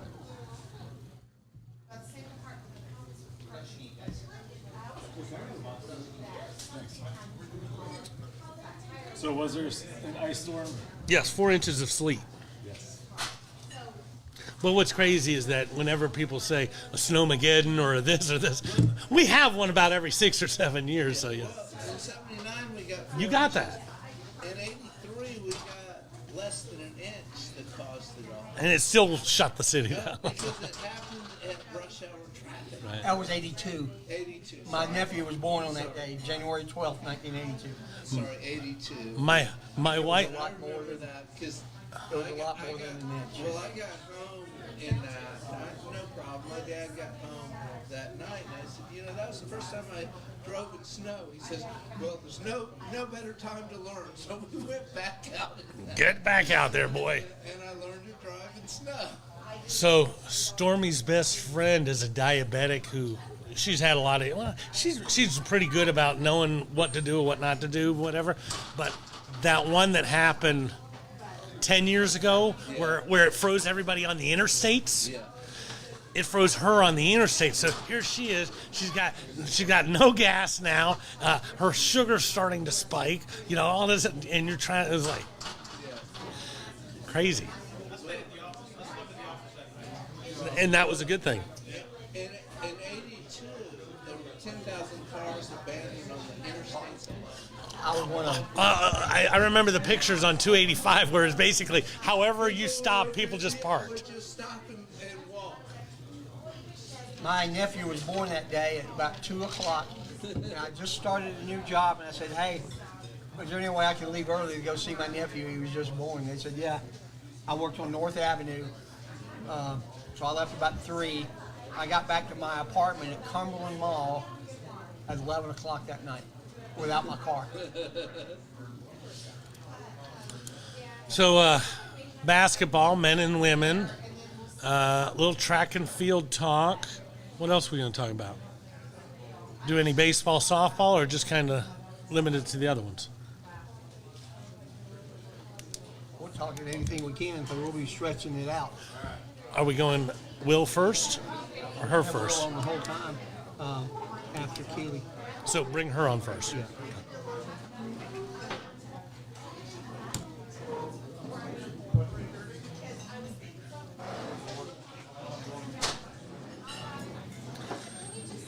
This trivia question last night seems like it should have been easier than it was. Name 4 of the last 5 different quarterbacks to be named Super Bowl MVP. I went ding, ding, ding. I never got to the next ding. Brady. Right? What? Brady. Brady's one of them. Mahomes one of them. Hurts from last year. Those were the 3. I had those 3 written down in 4.2 seconds, and then I made a really long list of every other person I could think the of. rest of them are not stars. It's got to be something different. Yes, because Brady is actually 4 of the last. Yeah, and same with Mahomes. Correct. Have multiple ones. So the 4th one, which I was very disappointed in myself I did not get, was Nick Foles. When when the Eagles won a few years ago and the Philly special and all that. But then the 5th one, I'm just like, really? That's how far back it goes? Flacco. 78. Flacco. That I commented on Facebook last week that there wasn't one. It wasn't 79. My apologies. So, 78, somebody said, oh, we had the biggest ice storm. Well, it was actually, it hit, and it was December 29th of 78. So February of 79, according to this. February is when the sleet hit, but it was horrible. It was all horrible. But yeah, 73 was the Joe worst. Flacco. We were out of power. Flacco being the fifth one, is that? With Baltimore, right? Correct. But just thinking all the, it's like, well, what about when the Rams won? I don't know, but I guess Matthew Stafford wasn't the Aaron one. Donald, I think. Could have been Aaron Donald, maybe Cooper Kupp. I don't know who it was. It was not Mr. Stafford. if you go back that far, I would have thought that Stafford. We could only beat Stafford once, but Right, but he would have. he did not. The Rams, when they bought the Super Bowl, that Super Bowl MVP list.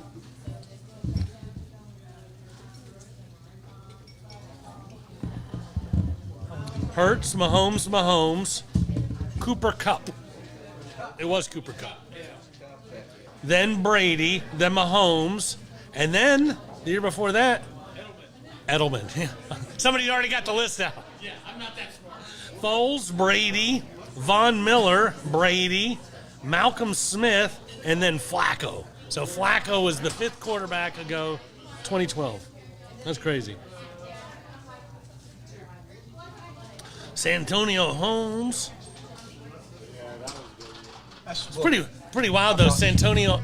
I think that's the exact same one I have. Yeah, not James Harrison, who made the throw, and James Harrison, who made that 100-yard interception.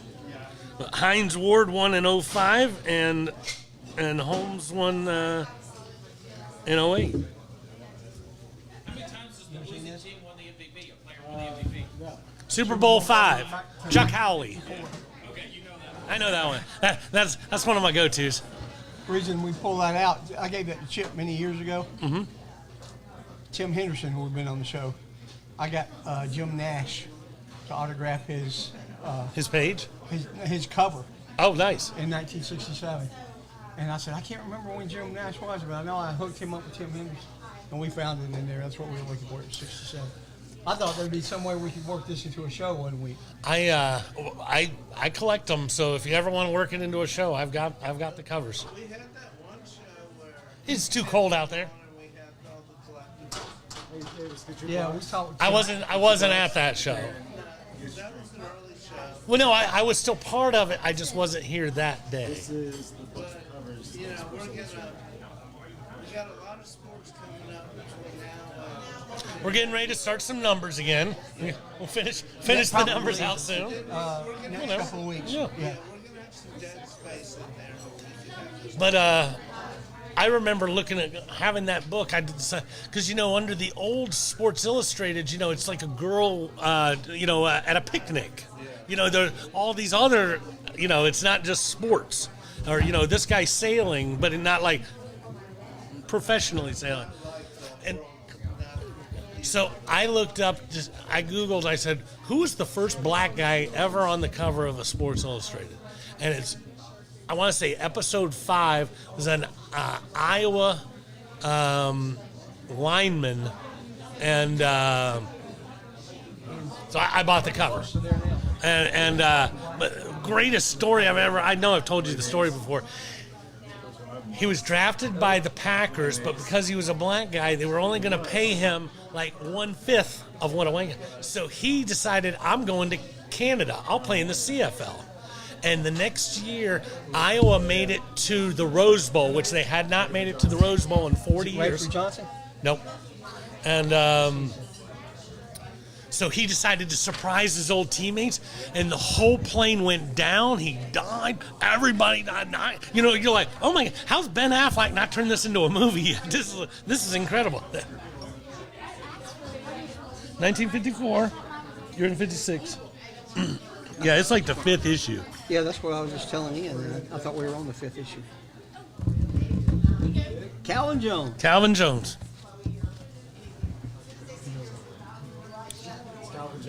Calvin Jones. First Be Kaylee Brown. First black guy ever on the cover.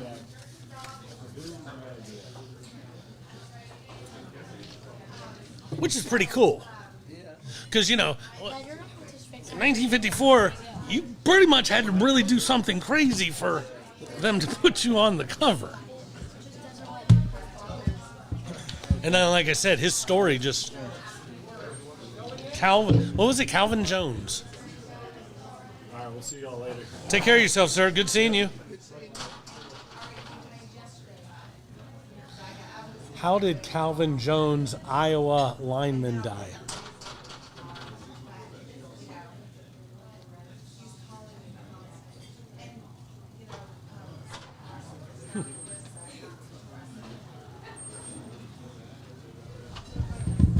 I'm all lost. That's cool.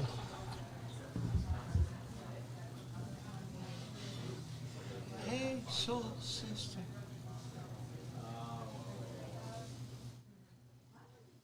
No, I asked for. Clearly, there's too many Calvin Joneses. They're like, he was a running back. He died last year. Okay, wrong guy.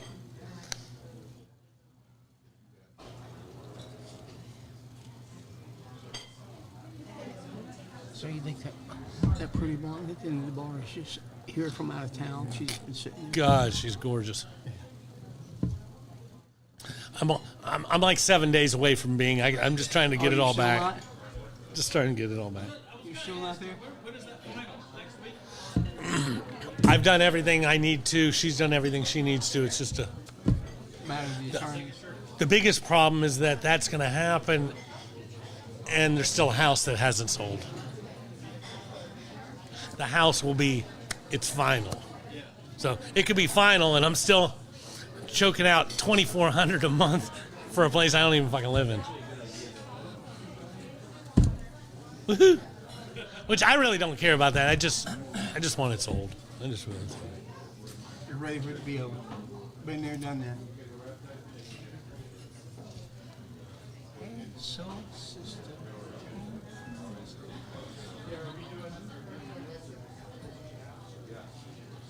Yeah, Ice Storm 73. Calvin we were out of Jones power from for 5 Iowa days. dying in a plane wreck. It was cold. I don't remember how many days we were out because after the first day, my dad took us to a hotel. That wasn't an option for us. And we were at a hotel. And the reason we didn't go, we had to stay a day, is because our street was blocked on both ends. And we couldn't get out for a day. Once we could get out, we moved downtown to a hotel. We slept on the floor, all bundled up with each other. Well, I was 8 at the time, and my brother was 4. So I think my parents just wanted, they weren't going to play that game. I'll never forget when the power came back on. That was a good day. She has competition, Ron. What's that? She has competition. Who? Where? Another new blonde. Another new blonde I can't see? Where's she at? In the corner? Behind the taps? No, on this side. With the ball. Oh, God, no. There's eons between those two. Not that I'm saying there's a problem with the other one, but that one at the end is like... Oh, yeah, she's... So, yes, Calvin Jones, legendary University of Iowa football star and Outland Trophy winner, died in a plane crash in 1956. All 62 people on the plane died. You know, just one of those things. But like I said, he was, first black guy ever on the cover. That's almost worthy of a movie, right? A guy who was drafted by the Packers, but the Packers would only pay you 20% on the dollar. And he said, I'm better than that. I'm going to Canada. That's almost worth a movie. And then you die in oh my God, what a crazy life. Huh? You paying the tab?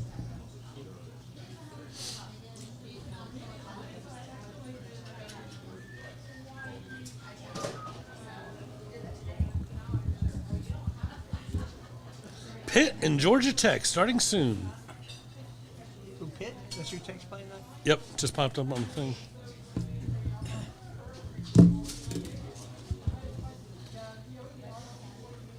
So, is our intention to have her on at 7 o'clock? Our kids have our own, so she can't. Okay. So does that mean? No, I don't know what it means. You want to set up the fourth mic and have her just join us when she can? We could do it that way. Hey, Larry, let's move the fourth mic over here. Because Kaylee's going to be running in and out, waiting. Will's going to be over here, so you don't need that one over there. Will's going to be over here the whole time. Yeah, but you said Yeah, I thought you would just use that one. Yeah, I know. You want me on? You're always on. What the hell are you acting surprised for? Well, I thought y'all had somebody coming. We do. It's Herschel. But Herschel won't be here the whole time because she's working. Isn't that right, Herschel? Can't call a girl Herschel. They don't understand. Well, she probably doesn't know who Herschel is. But 34 is definitely not aggressive. Well, I'm running the restroom.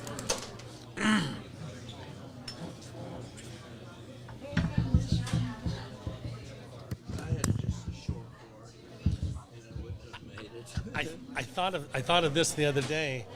As long as I do my reposting from the Owls, I can just go to my Facebook Owls account and I can tell you everything cool that's happened in the last week, just what I posted. Kaja Gugu.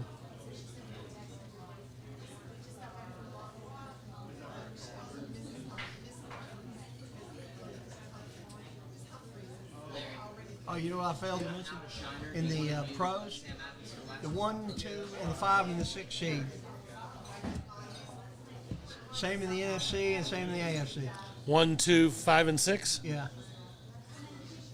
And Both the 3s got beat. 3s and 4s got beat. and no, I was gonna say 5 and 6 in the NFC are from the same division.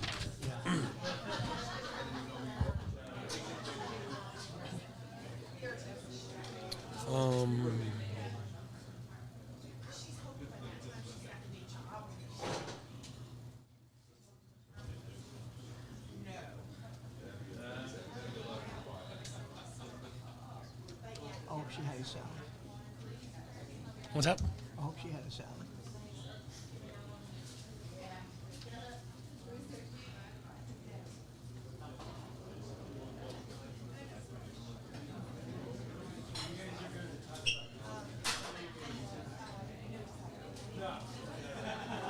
The 7 o'clock show was just okay.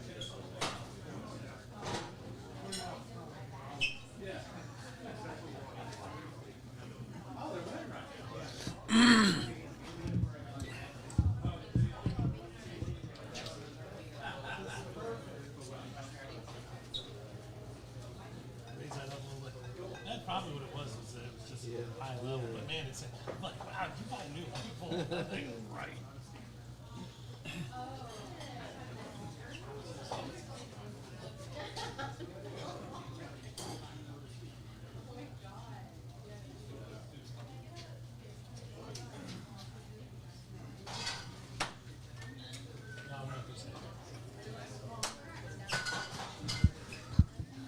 Not gonna do it. Nothing. I know nothing. I see nothing. Apple strudel. So Chuck, we went 1, 2, 3 games different,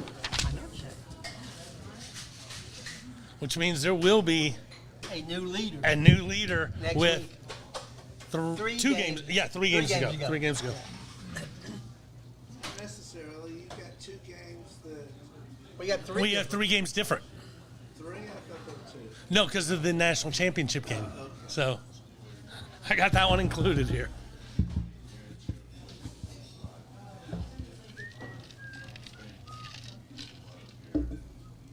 Yeah, if it was just 2, I know it'd happen that way.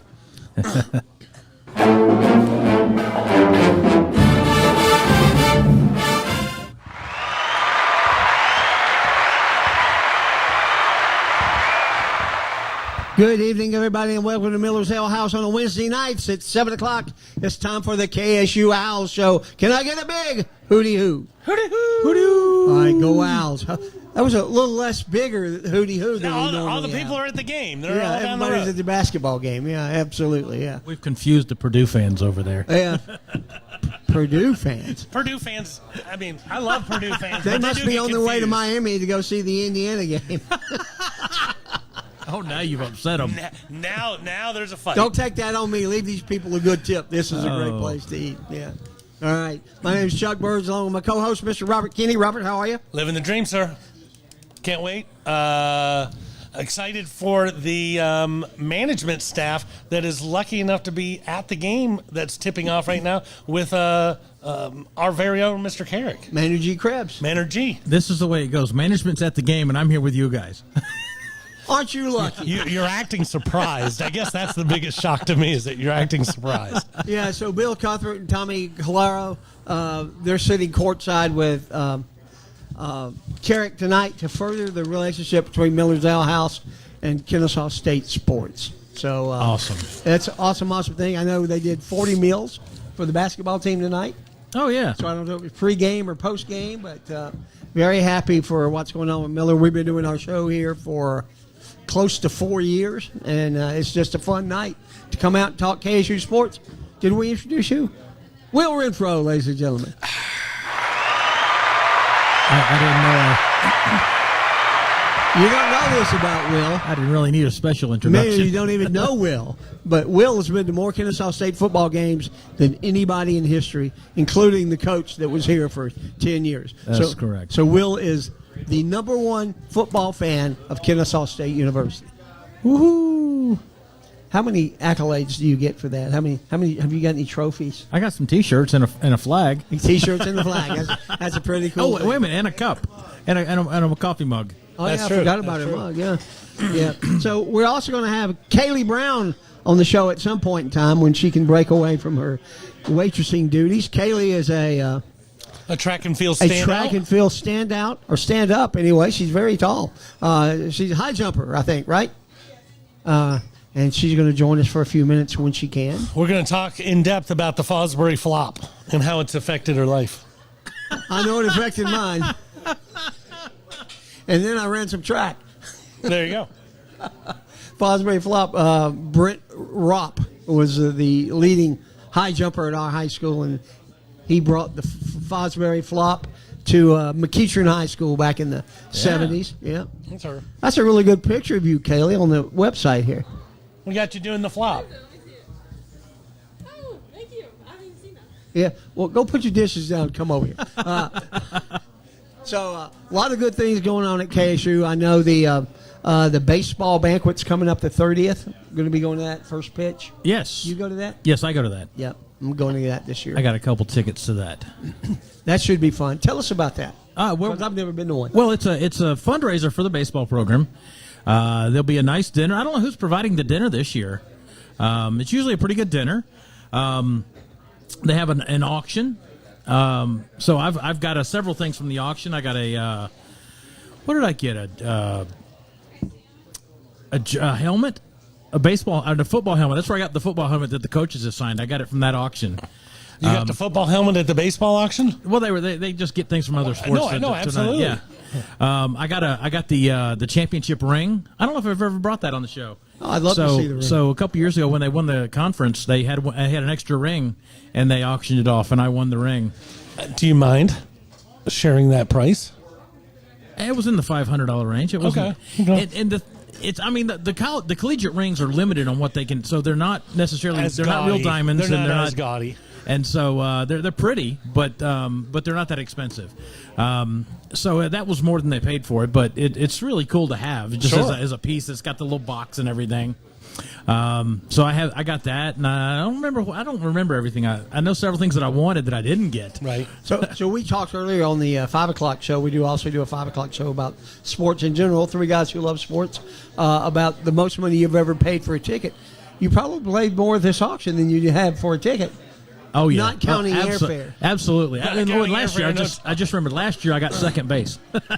The team signed the I got base. the second base I was once. going to say, you're married with children. I think you've gotten second base before, sir. It's been a while since I've been to second base. Yeah, this is the first one everybody signed. First time everybody signed. I just had so many visuals. No, we But don't need that. We don't want to go there. Yeah, that's cool. Yeah, so that ought to be fun. Chipper Jones is supposed to be. The Chipper's is speaker, going to be right? the speaker. I ordered a set of 50 baseball cards of Chipper Jones, so I could get him to sign a couple, and I'm going to keep, and then I can have some other friends have them if they want to get his signature on something. Right. I can't collect. My house is too cluttered. I can't collect big things, so a baseball card is all I want to get signed. I got enough Kennesaw stuff like jerseys that are mounted on the wall and helmets. Do you have and, like a KSU room? No. My next house, there will be one. Yeah. We've talked about that. Are we already looking for the next house just to get that room ready? I am looking for my retirement house, and I want there to be one in it. Okay. My best buddy from Miami, we used to play poker before he moved south. He has a Dan Marino shrine. Oh, yeah? In one room. He's a huge Dolphin fan. But Well, I do have the mannequin at the house that's got the helmet and the jersey on it. Yeah. Have you guys ever known anybody who lived in Nebraska? So, like, there's nothing to root for out there, so they all have a red room. Okay. And, yeah, it's crazy how it all goes together. Have you seen my red room? Oh, he's got a red room. Oh, I don't have a red room. So everybody has a red room. Everybody has a red room. All right. It appears that we have a track star hurdling this way, even though she's not in hurdles. No, she's not hurdling, but she could probably if she wanted to.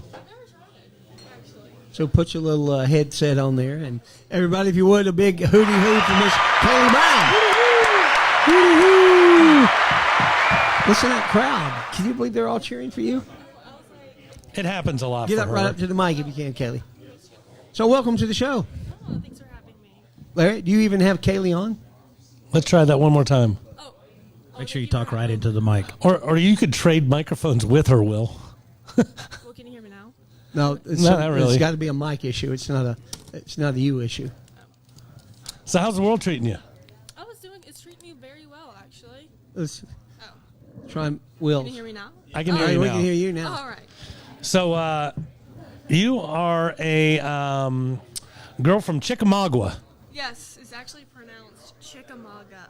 Chickamauga. Yes. So basically everybody has always pronounced it incorrectly, Yes. except for the folks from Chickamauga. Chickamauga. What Yes. county is that? Gordon Lee? Yes, it's in Walker County. Walker County. Yes, so when people ask where I'm from, I usually tell them Chattanooga. So, Ringgold, Chattanooga. Fort Oglethorpe, all that yes, stuff up that's there. all around there. Yes. Yeah.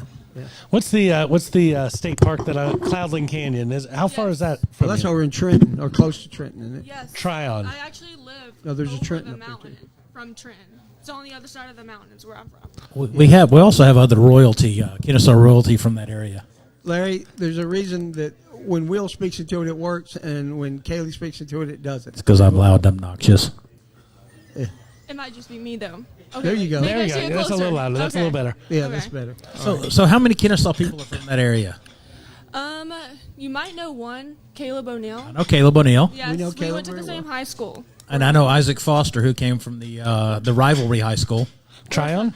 I can't remember, but I remember him and Caleb did not like each other, and then they were Probably. And Tryon's your most hated, right? Yes. and that's they were probably forced to be roommates when they came. That's funny. And there So was a now they're girl great named- friends. There's a girl named Tori. Our first golf girl. Tori Amos, wasn't that her? No, Tori Amos is a singer, but No, it's it's Tori something. It's not something. It was a golf girl, and She became a teacher. 8 girls are on the golf team. 7 of them are international, and one of them is from Chickamauga. Really? Yeah, it And was it's pretty Tori. funny. Yeah. It was pretty funny. This was like 4 years ago when we first started the show. So, how did you get into high jumping? Well, I actually started with pole vaulting. And then there was one day my coach was like, "Have you ever tried high jumping?" I think this is when I started like growing and I had my big growth spurt and they're like, "Oh yeah, you're tall. Have you ever tried high jumping?" And I was like, "No." And I was like, "I'll try it." This was in high school. I actually started high jump in high school. I started pole vaulting in 8th grade. So, Well, it kind of makes sense, right? Because like a short person could pole vault, yes. but a short person will never high jump. Yes, I started with pole vault too because I came from a gymnastics background and I was used to being upside down and flipping. So pole vault was like, "Oh, that sounds fun. Let me try that." And I just went for it and was good at it. So I was like, okay. So how high does the D1 pole vaulter jump? I am a retired pole vaulter. So you're only doing high jump in Yes, Kennesaw. Okay. Strictly just high jump right now. Freshman year was really when the pole vault career ended. I just stuck with high jump because I was mainly better at high jump, and we needed more high jumpers. Taller and longer. Yes, exactly. So I think freshman year I jumped 11 feet. maybe Wow. 11 I did not expect that. No, I was waiting for a much lower number. Yes, it was a PR. I think high school I jumped 10 feet 6 inches in one state senior year, and then peaked in my freshman year in college, and then went just to high jump. So did Kennesaw State find you, or did you find Kennesaw State? They found me, actually. There's one day I was on the way to Six Flags, actually, and I got a call from Coach Talkington, James, and he called me up and discussed me coming to jump for them. And I was like, okay, I expected to come to Kennesaw anyways because it was close to Chickamauga, and all my friends were coming here anyways. So I was like, oh, yeah, I'll run track in college, sure. And that was it. And what year are you now? You're a grad student. I'm a right? grad student, So yes. this is your last year of eligibility? Yes, I had a redshirt season in my freshman year, so I only have an indoor season actually. So it's So really this short. is it. Yes, this is it. Our first indoor track meet is this weekend. We leave. Is it Birmingham or Vandy? It's Vandy. Yeah. So yeah, half of us are going to Birmingham and half of us are going to Vandy. Yeah. So and I like Vandy better. So. Coach Kale was on last week, so we do know a little bit. Great. Yeah. Yes. Yeah. We're fortunate enough to have both your trophies on the show, the indoor and the outdoor trophy. Oh, yes. From last year. So. Hopefully this indoor the girls will have a bigger trophy this year. So. Yeah. Girls are always trying to have a bigger trophy than the boys. And I was coming to Vanderbilt, but we have a meeting here with Bill and Tommy with Van Wagner about being bigger sponsors of KSU, getting more involved with KSU. So, but I'll get up there. I went up. Were you at the Conference USA Championships? Yes. When they were at MTSU? Yes. I was up there for that. So yeah. Yes, this year our championship indoor is at Liberty. I'm Yeah. not sure where outdoor is, if it's back in Middle Tennessee or not. Outdoor. Just keep scrolling to the bottom of this page. I should be able to tell you that. Outdoor is at Middle Tennessee. It is. MTSU. Nice track. It is a nice facility. track. Yeah. Yeah. Throw a fun question in there in between all the others. Who's the most famous person in your cell phone? And my cell phone? That's the same thing I asked you. That's a hard question. I don't know. Get some brownie points out of it. It could be Grandpa who help down payment for that car or something. Exactly. I'm gonna have to go with Grandpa because I don't know. Robert's feeding answers over here. Yeah. But how could I know it wasn't uncle or mom or that? Yeah. Turned out it was Grandpa. Actually, I changed my mind. It's my aunt. She's taking me to Japan this summer. So yeah, now it's her. Now she's Yes. now that's brownie points. Yes, So it Grandpa, if you want to get out of last place, you got to step it up. She'd also like to go to Machu Picchu, Antarctica or someplace cool. Yeah. Yeah. I really want to go to Costa Rica. I wonder if Grandma's taking credit for Grandpa's money in this transaction. Grandma's like, I told him to take you. Oh, that's funny. That's funny. So, what are you majoring in over at KSU? Well, I graduated with business management with a minor in marketing. Yeah. And now I'm just doing some certificate programs because I have to be eligible to run track. This semester I'm doing like an IT program. Last semester I did a healthcare entrepreneurship program. Just things to stay eligible, really. What do you want to do? That is undecided. Really, I want to do something in healthcare, the business side of healthcare. So, Are you an Atlanta girl now, or are you going back the Chattanooga vicinity? Wherever a good job takes me is where Good I'm for you, going. good for you. So, hopefully, somewhere warm. So Yeah. let me back up. You told me that you jumped 10 something in high school, Yes. 11 something in your freshman year, and then you stopped. So I don't know what you did sophomore, junior, or senior. What's our current PB? For which event? High jump or pole vault? A high jump, because you are no longer a pole vaulter. Oh, yes. So, high jump in meters, it is 175. 1.75? Yes, which I believe translates to 258.75. Something. I say 5'9". I round up a little bit. Okay. But so hopefully this year we can break that PB. This season. Yeah, maybe So- maybe this weekend. Yeah, I'm hoping this weekend. I had a pretty good practice today. Good for you. So hopefully this weekend we can, maybe get 5'10", 5'11". We've had the hammer throw Callie on here, squat people. I think she could jump over me. Oh no, clearly. As short as I am. Next week, right here on this show, we're gonna have a big mat right here, and Kaylee's gonna high jump over Will. Now, when you have a pole vault and you put it in the ground, it probably, there's a natural movement to get you into that position to go over. You kind of have to do that on your own when you're a high jumper, though, right? Yes. So how difficult is it to learn the Fosbury flop? So what I tell people when I'm explaining high jump is very technical and very mental. So all the technique you have to have for a high jump, running a curve, you can't just run and jump. You have to run a curve, turn your body mid-air, and get squared backwards to the bar. Exactly. And then you look in a weird position when you're doing Yeah. when you're doing that. You're like, I don't see anything when I'm jumping. I swear it just goes black. I don't Right. even know what I'm looking at. Have you always done it the flop way? Yes. Yeah. Mhm. Yeah. Yes. I would imagine that's some transition from doing it forward to going to the flop. well, the one of the greatest highlights you can ever watch is the '68 Olympics. Is it Bob Beeman? No, that's the Fosbury flop. Fosbury flop. When First did it, yeah. when Dick first did it, and so everybody else is like, ah.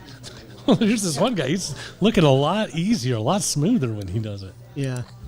I've tried that once back in high school. We were just messing around one day, and no bueno. I don't twist well, and I definitely don't flip well. So there's not any Fosbury in my life. I don't think I could go over the bar forward, on my stomach that way. I couldn't do that. Well, because then you'd be watching it, like you already said. You don't see anything. Yeah, You're I just don't see anything. It just goes black.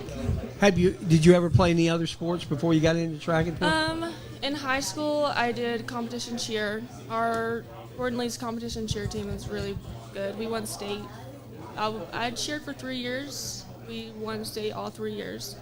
And I did gymnastics before then. So I had to quit gymnastics for 2 reasons. One, I got too tall.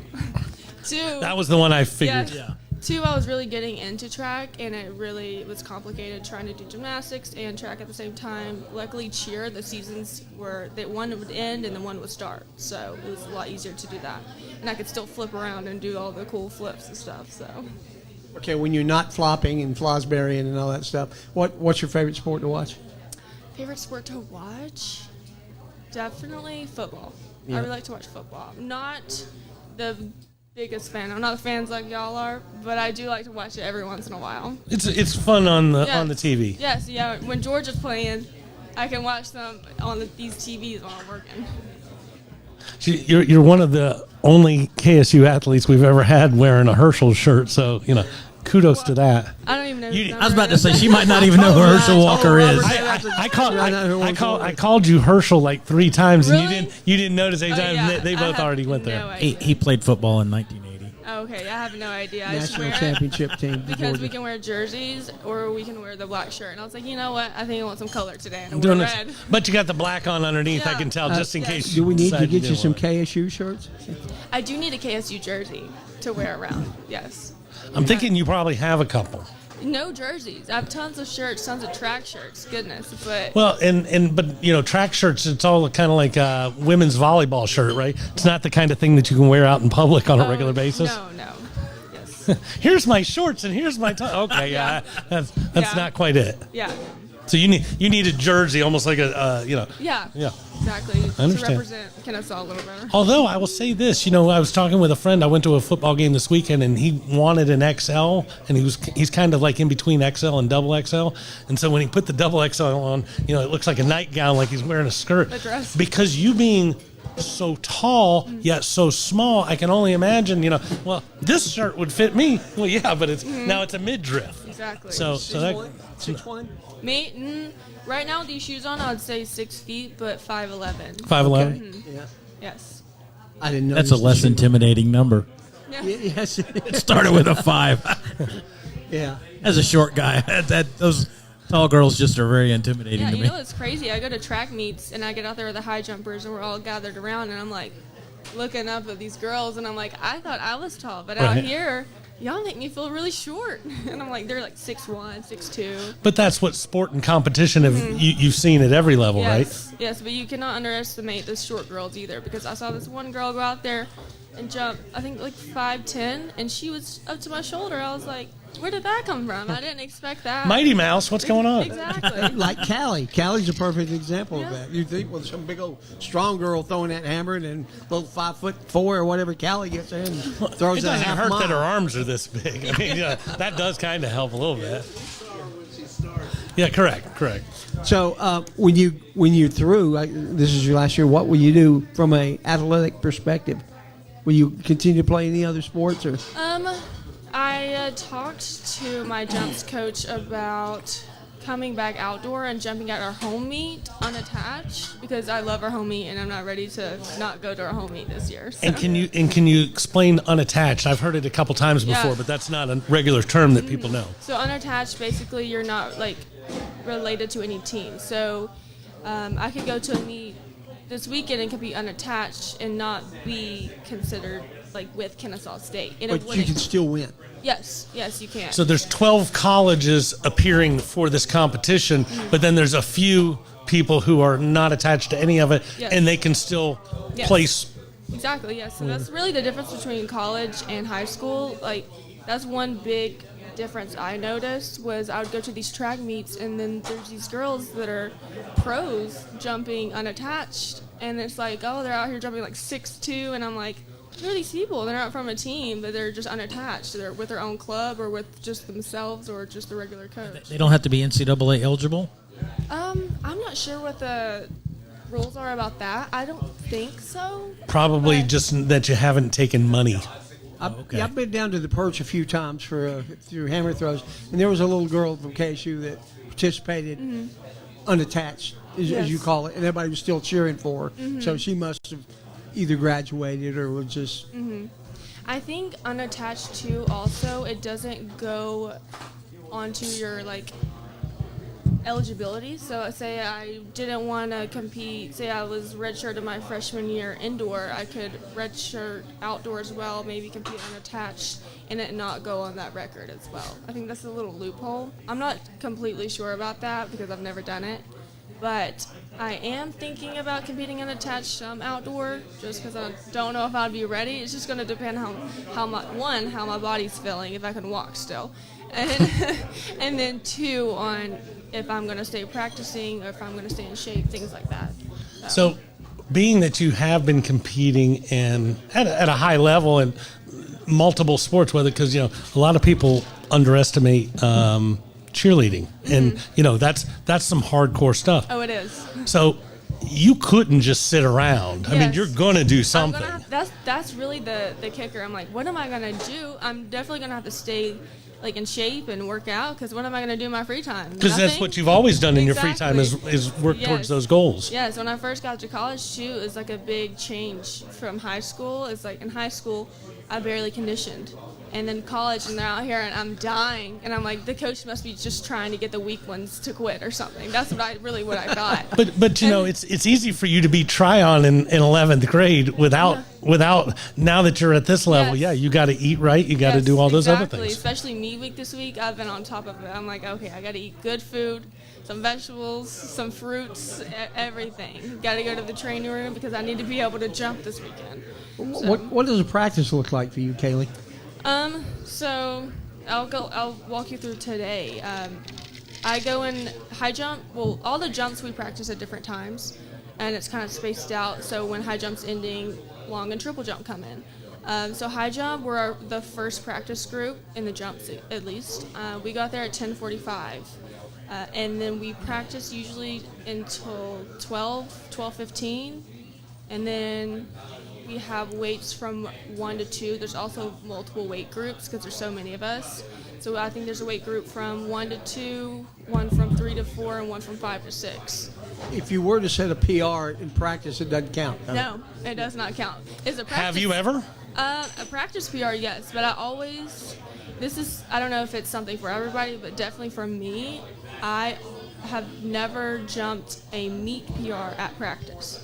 So it's always like a practice PR. I think my practice PR is like 5'7", but a meet PR, you have all that adrenaline going through you. And that's what I was going to ask. It's kind of like they say about a marathon runner. If you can run 12 miles, you can do the other ones because of that adrenaline. Exactly. Like today at practice, I cleared one bar at 5'5", and I'm like, all right, if I can clear 5'5" at practice, I can hopefully clear 5'8" at the track meet, and have all that adrenaline and maybe some coffee in the morning, some caffeine going through my veins. I'm ready to jump. But so what time of day does your group normally jump? Is that an afternoon first meet, or is it first thing in the morning? That like at a track meet? Yes, ma'am.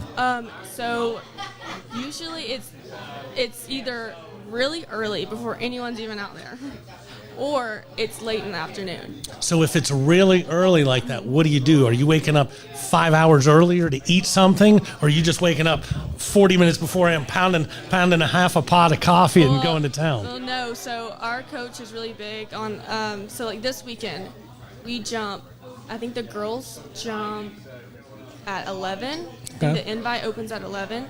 So that's when we jump. Warm-ups start 30 minutes before the event opens, so 10:30.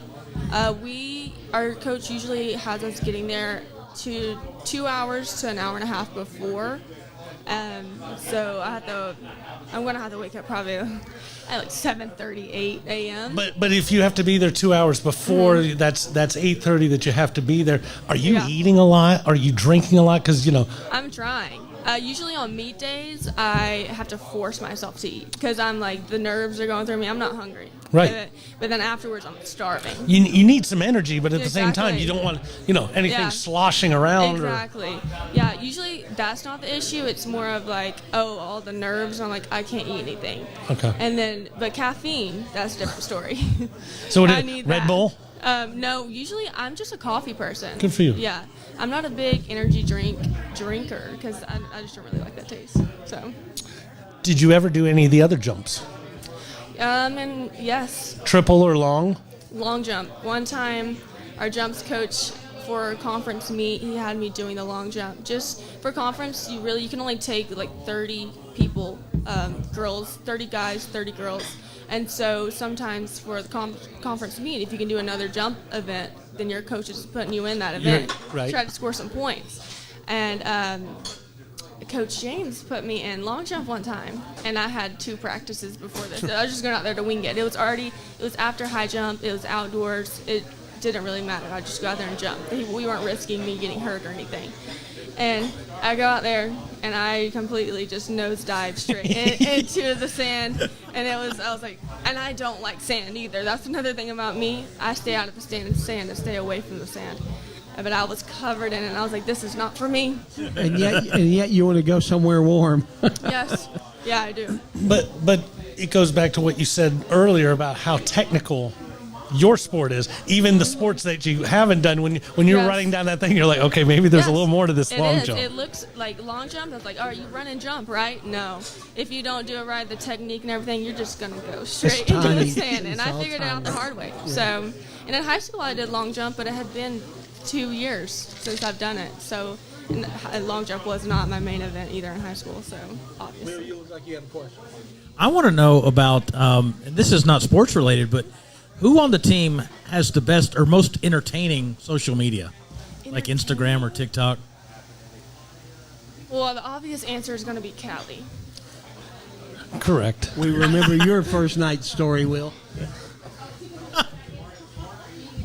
Yeah. You need to go, Kaylee? I don't know. I don't know if that's Marley or me. We ask you one more question. We'll let you go because she's actually working. Yeah. We're giving took her off the line over there. Took her off the line.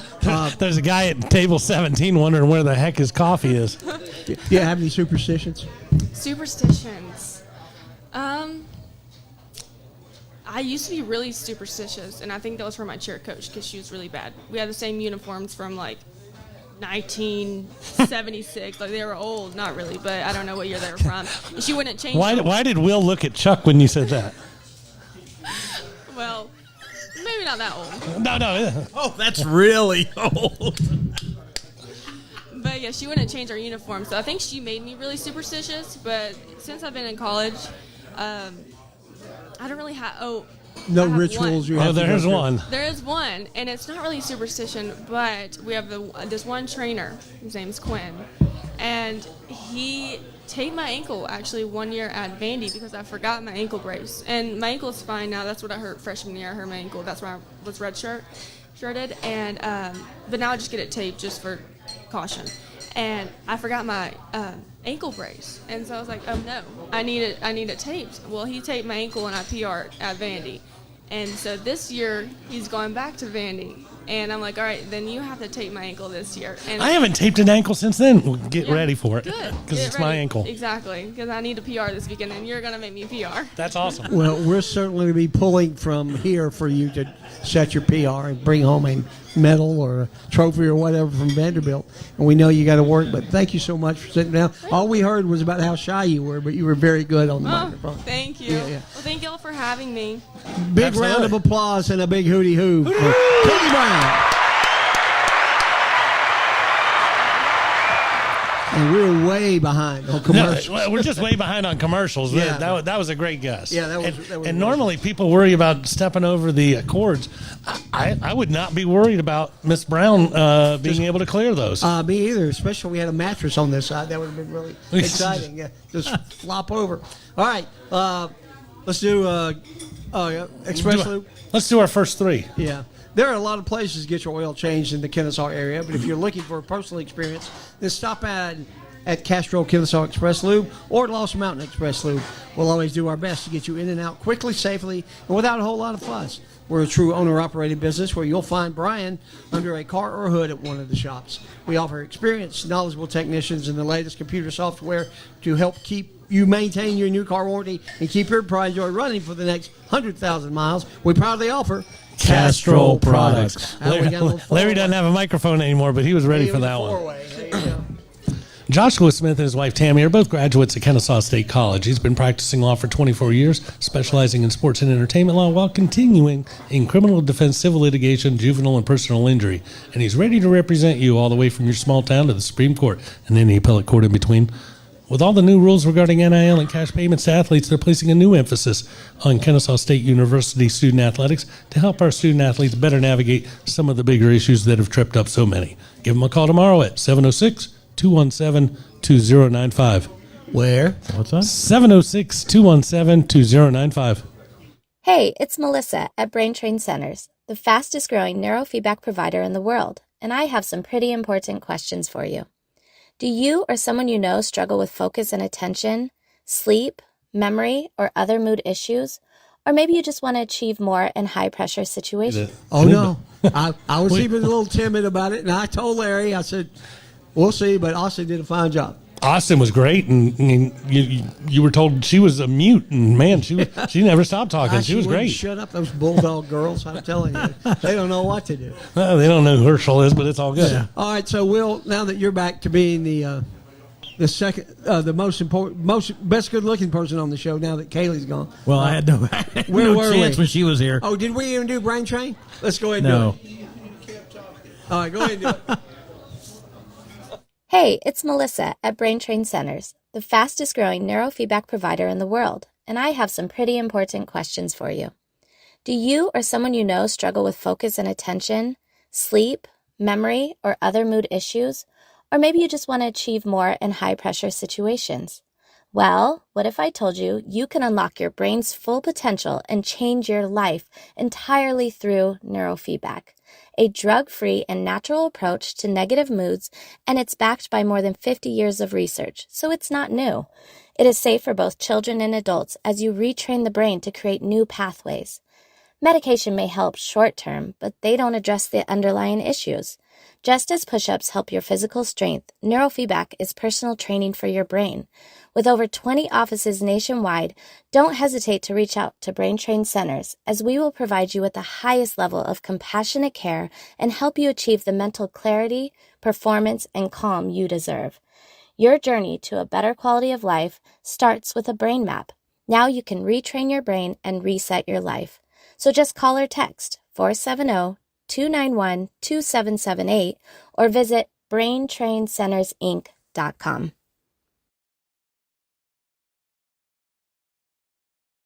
Sponsors of the Owl Show here on a very, very chilly, wet Wednesday night, starting to sprinkle out there a little bit. I don't think Snowmageddon or anything's coming around, but Lord, you're going to jinx us now. boy, I would love it. I would love it. Speaking of the Fosbury flop, I'm not even going to say what almost came out of my head. I now need to find a place this week to use the line, I've met a girl who could Fosbury flop over my head. You can use that in a lot of places. You can use that in a lot of places. You might be a little off conversation when you throw it out there, but you can use it. So what were we talking about before Kaylee was able to join? We talked about the Braves, not the Braves, the first pitch dinner. First pitch dinner. Yeah, and the auction and all that stuff. So, what's the excitement about the new field? Is there a lot of are people really excited about it? Ticket sales, I don't know what they call it. The pre-sale ends Friday, which is where I don't even know what they call it because you can still buy tickets after that, but you're only guaranteed to be in the section you get. I think if you order by Friday. And the prices have changed a lot. They got, instead of just having a reserved seat or a general admission, there's like 4 or 5 different levels. Because they're going to do a hospitality suite at baseball like they do at basketball, is what Carrick was telling me. Yes, there is. And Carrick would know about that because that's far above my giving level. That's a much higher level than the basketball hospitality suite access. But also you have to pay extra for your seat to do that. I mean, I suppose it's going to be very nice. Yeah. But they have chairbacks. They have sections with chairbacks and sections with bleachers, with just a bleacher. Bleachers. Yeah. And so the prices vary depending on where you're sitting. But it should be an exciting season. And then at the end of the season, we're hosting the tournament.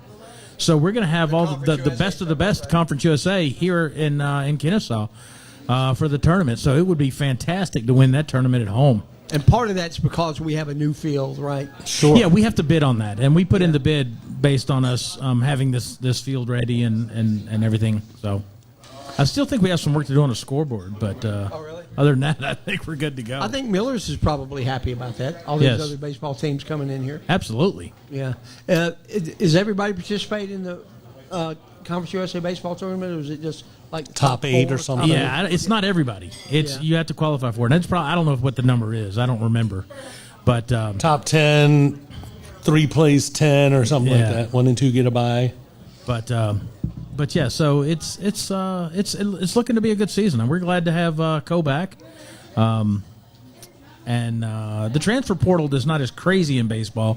It still happens, but it's not as crazy as it is in football. Apparently, football is just nuts.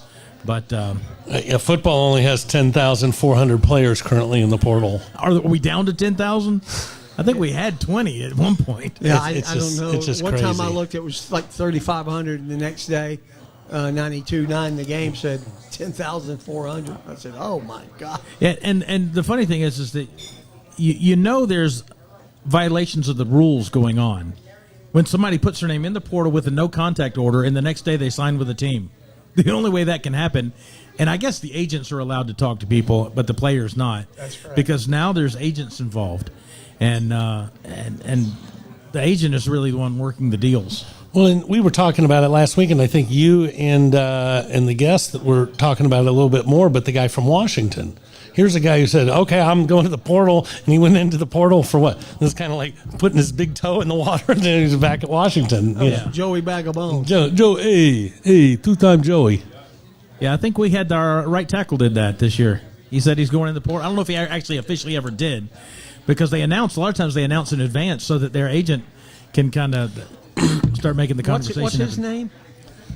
Milosavov? Yeah. Oh, no, that's when we were having lunch last week at meeting over, he came through. And he said he'd been on the show before. Yeah. I don't remember Greer, not Greer, but some big old guy. Yeah, he was on the show with, it was when we had the 2 linemen on the show, I think, wasn't it? He was here. Do you remember the show where the 4 linemen showed up at the end of the show? Yeah. That's when he showed up. Oh, okay, Yeah, but he came by and said, yeah, you don't remember me? I was on the show. I said, okay. I don't think I'd forget you, sir. Yeah. But it was good to see him. And he had said, "Are you leaving?" And Carrick asked me if he was leaving. He said, "No, I was, but I'm not." So Yeah. that must be So who he you're took his talking name about. out of the portal. When I went to Boston, I ran into Christian, somebody. He was an offensive guard. One of our guards? Yeah, and he said he had on a KSU jacket, and he was obviously a big football guy. I said, "Where are you going?" He said, "Orlando." I said, "You going to visit another school?" He said, "No, man, I'm just going home." I said, "Are you staying?" He said, "No, I'm leaving." So I guess he's in the portal too. And the name that I think we were all talking about was Nikola Milovac. Yeah, that wasn't the guy. This was a Serbian guy. Yeah, this was an Afro-American gentleman. He was probably one of the guys One of the other who was guys. standing Did you here see with we him picked that up day. the center from Middle Tennessee? Yeah, I did see that. Well, we've also picked up, I believe, we picked up the quarterback from Syracuse, and then we picked up the next quarterback, who I think, just in my own weird mind, he's the one. Who was the other guy we got?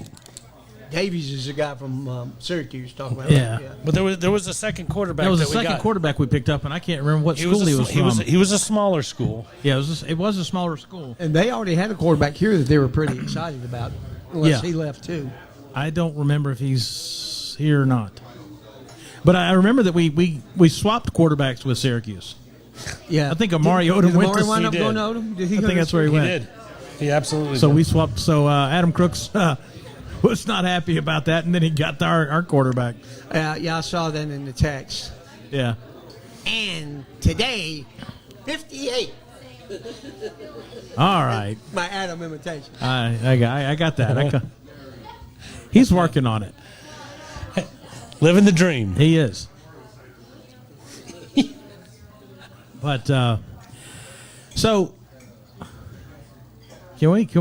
Go ahead. I think Chuck has got a tick. It's like he got Tourette's. Now he's got Adam Tourette's.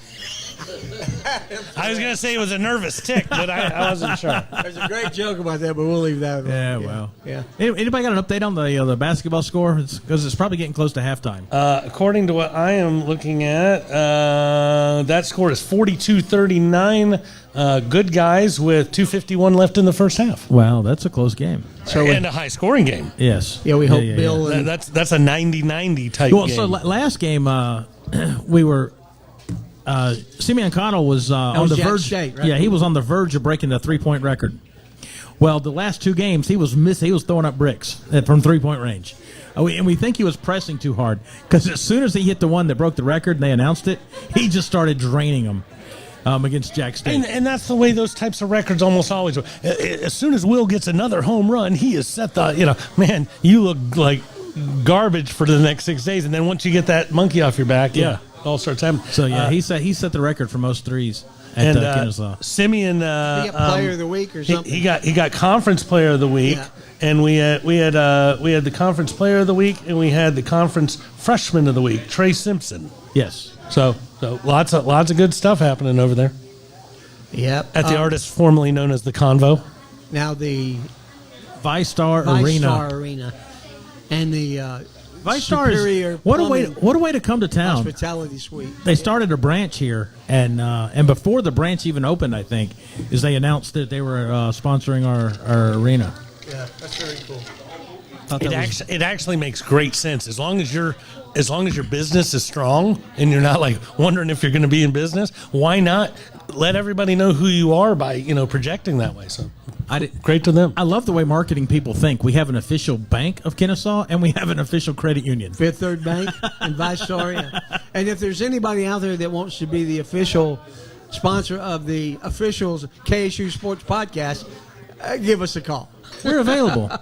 We can be bought. Or even better yet, if you are thinking that you would like to dabble in the NIL world and just have some fun, why don't you contact the show and we can probably figure out exactly who you should sponsor, because we do have all the contacts in girls volleyball or basketball or track and field, where your product and this, I still think we should have gone and knocked on the door of a Cold Stone Creamery for Chuck. For Chuck. Yeah.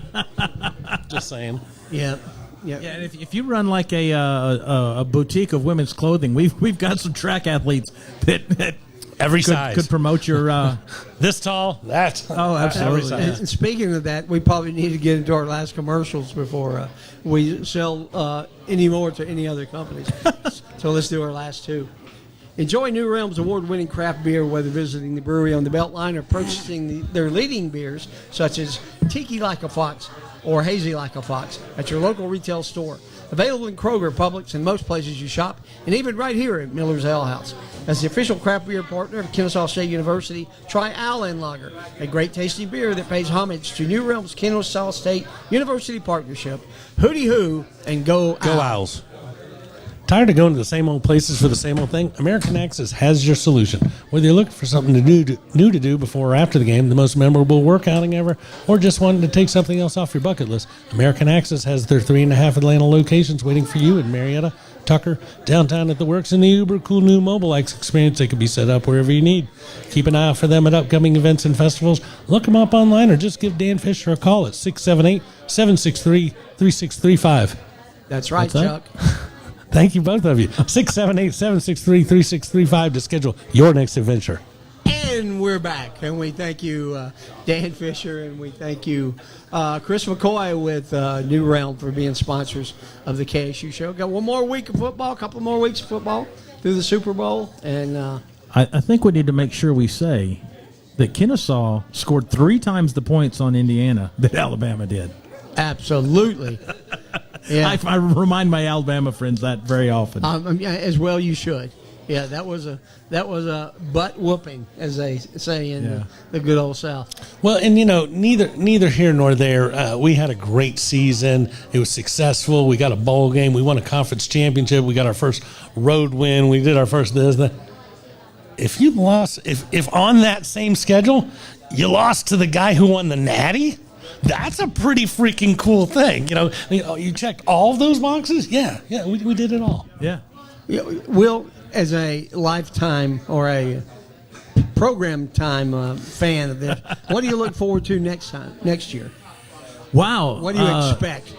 We lost a lot of people in the portal, right? Well, the way I look at it is the Mac Attack and his coaching minions. They did a fantastic job of analyzing people and bringing in from the transfer portal year one. So I have no doubt that they're doing the same thing this year. That even though we're losing players who I think are great players like Josiah, I think he went to Cal, that they're bringing in people to replace him, and that they've done a good job at evaluating these people, and these people are going to do just as good of a job. And now that we've won a conference championship, it gets every step it gets an easier sell on bringing them here. You don't have to tell them who you are and where you are now. Yeah. Or and that. Oh, that's one of the reasons we have sports is to advertise the school, because it's funny. Like I still when we went to New Mexico State, they said, "Where is Kennesaw?" I mean, they knew it was in Georgia, but they're like, "Where is it?" And so we have to explain. Well, it's like a suburb of northwest of Atlanta. But everybody's starting to learn because that's how we know where these schools are. Well, we had what was the athletic director that we had on the show? Milton? No, the old one. Oh, Wables. Dave. But when he was down in Valdosta and he was in charge of everything in Valdosta, they figured out, man, we got to do something because everybody else is promoting their school. Well, you need football. Yeah. That's what it is. And somebody else got some recognition this week in Miss Cat's Way. Did she? What I don't. She got I some president of who? Cat. I missed yes, this. Cat did win an award. I saw that.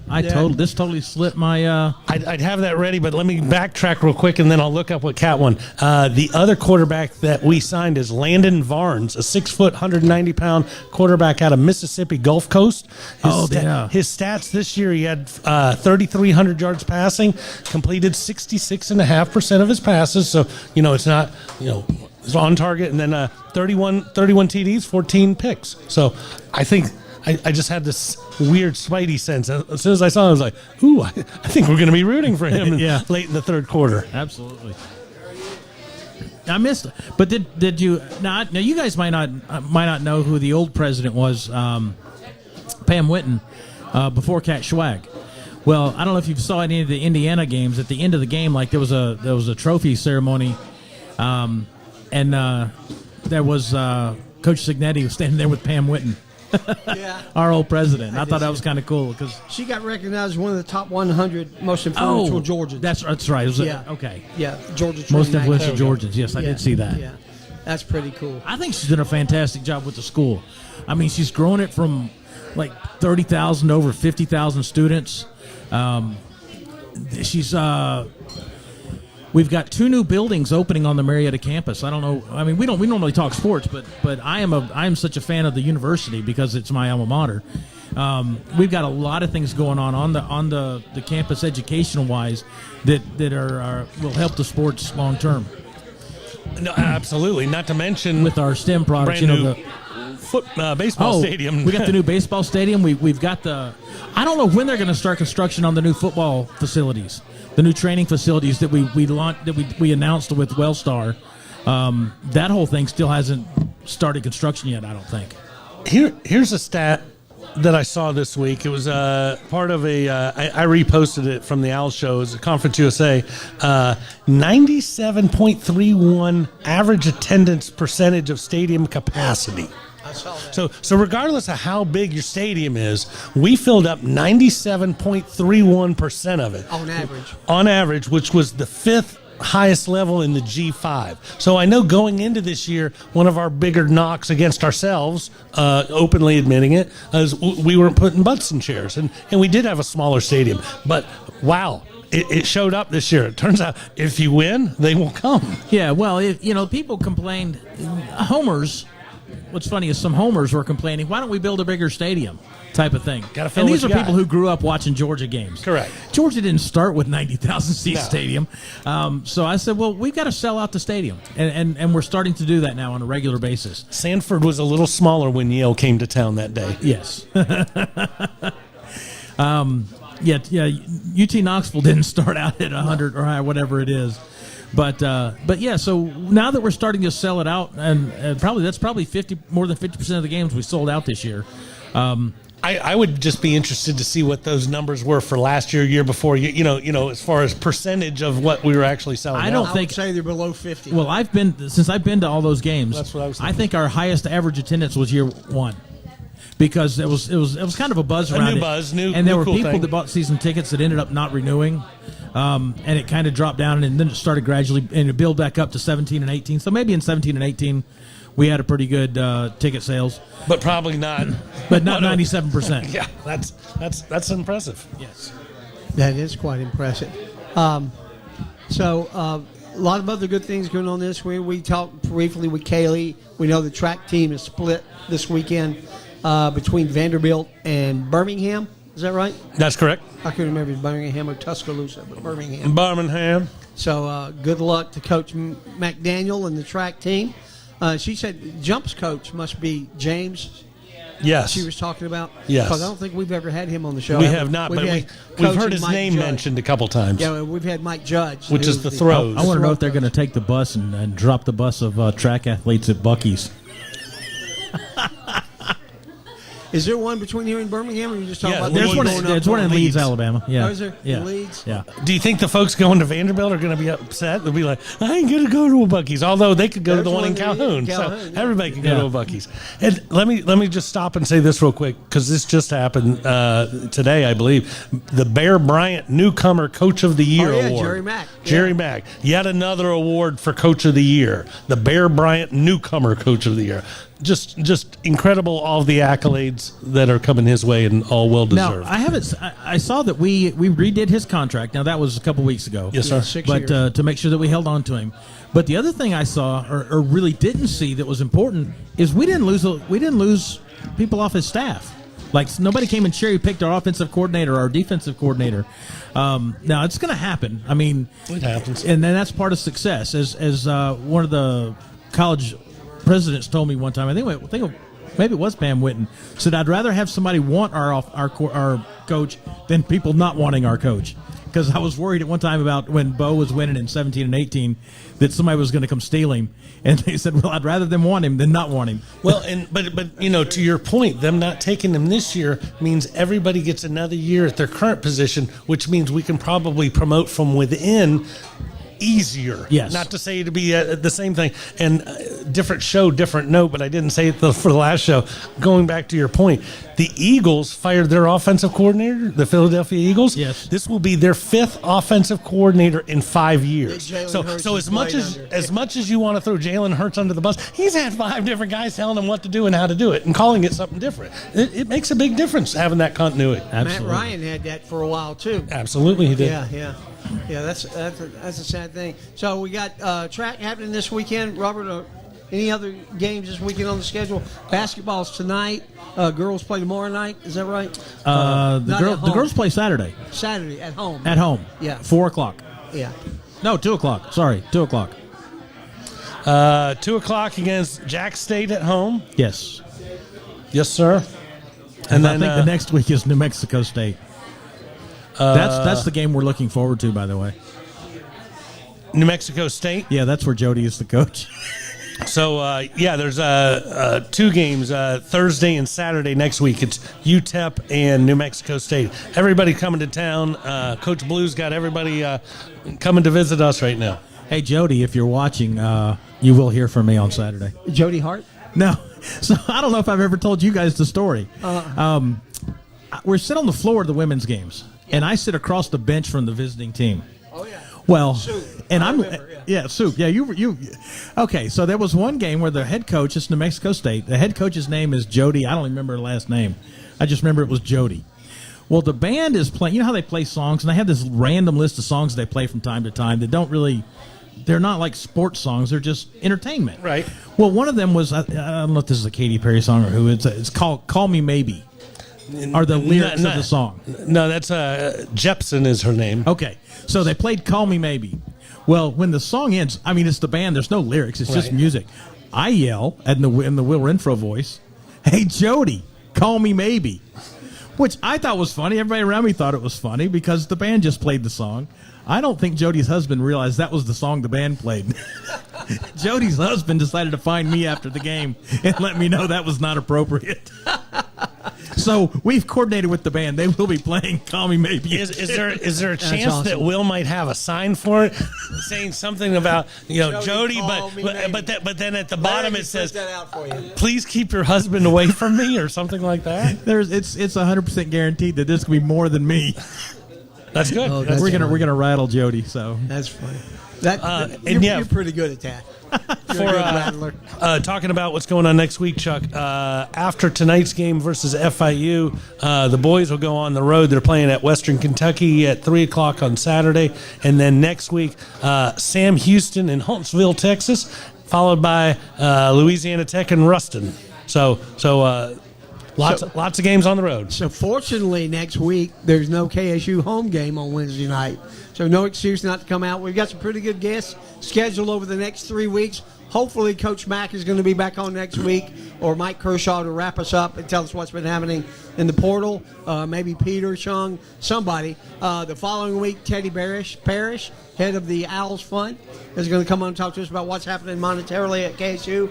And then the first Wednesday in February, Josh Hewitt, number 91, in your program, number 1 in your heart, punter. He will be here to tell us about his journey through KSU. Ray Guy Award finalist. Yep. So a lot of good stuff coming up on the 7:00 show. And don't forget, we also have a 5:00 show. 3 guys who love sports with me and Robert, and Will usually sits in with us. He's and always my man Larry. And Larry always he's a great prognosticator. Will. What is Larry saying? he's just rambling on over there. Promoting our guests for the 5:00 for show. next week? Yeah, next week, those of you that have been around Atlanta a while, if you ever watch Randy and Spiff or listen to them on 97.1 The Fox in Atlanta, Spiff Carner will be our guest next Wednesday at 5:00. So very excited about saying, I've always wanted to say, hey, Spiffo. So I will be saying that next week. It's always so funny because, radio broadcasters just giggle and laugh the whole time. Yeah. So I'm excited to see one who's not laughing uncontrollably, but I'm afraid somebody's going to break out all his best dad jokes and try Absolutely. to woo him. No, I'm going to let Spiff speak for himself. I'll That's be good. fine with that. So Spiff will be cool. So we look forward to having him on next week. As always, Well, we appreciate your time. I know you're going to head off to the second half. Robert, thanks for being here this week. Larry, as always. And guys, don't forget, go Owls, hooty hoo. Hooty hoo. And we'll see you next week right here at the Three Guys Who Love the Owls. See you. 51-47 at halftime. We're down 4. It's a 100-point game. I'm surprised I didn't tell y'all about Hey Jody, call me maybe. I knew we needed to wrestle that out of the coach. I don't think I was there for that one. I remember that one. You told me the story. Yeah. Oh. Yeah, you can have a thing like, hey, call me maybe, but make sure your husband doesn't attack me again. There you go. See, he knows what the hell it is. He just, call me Ray Jepsen. Oh, there we go. Every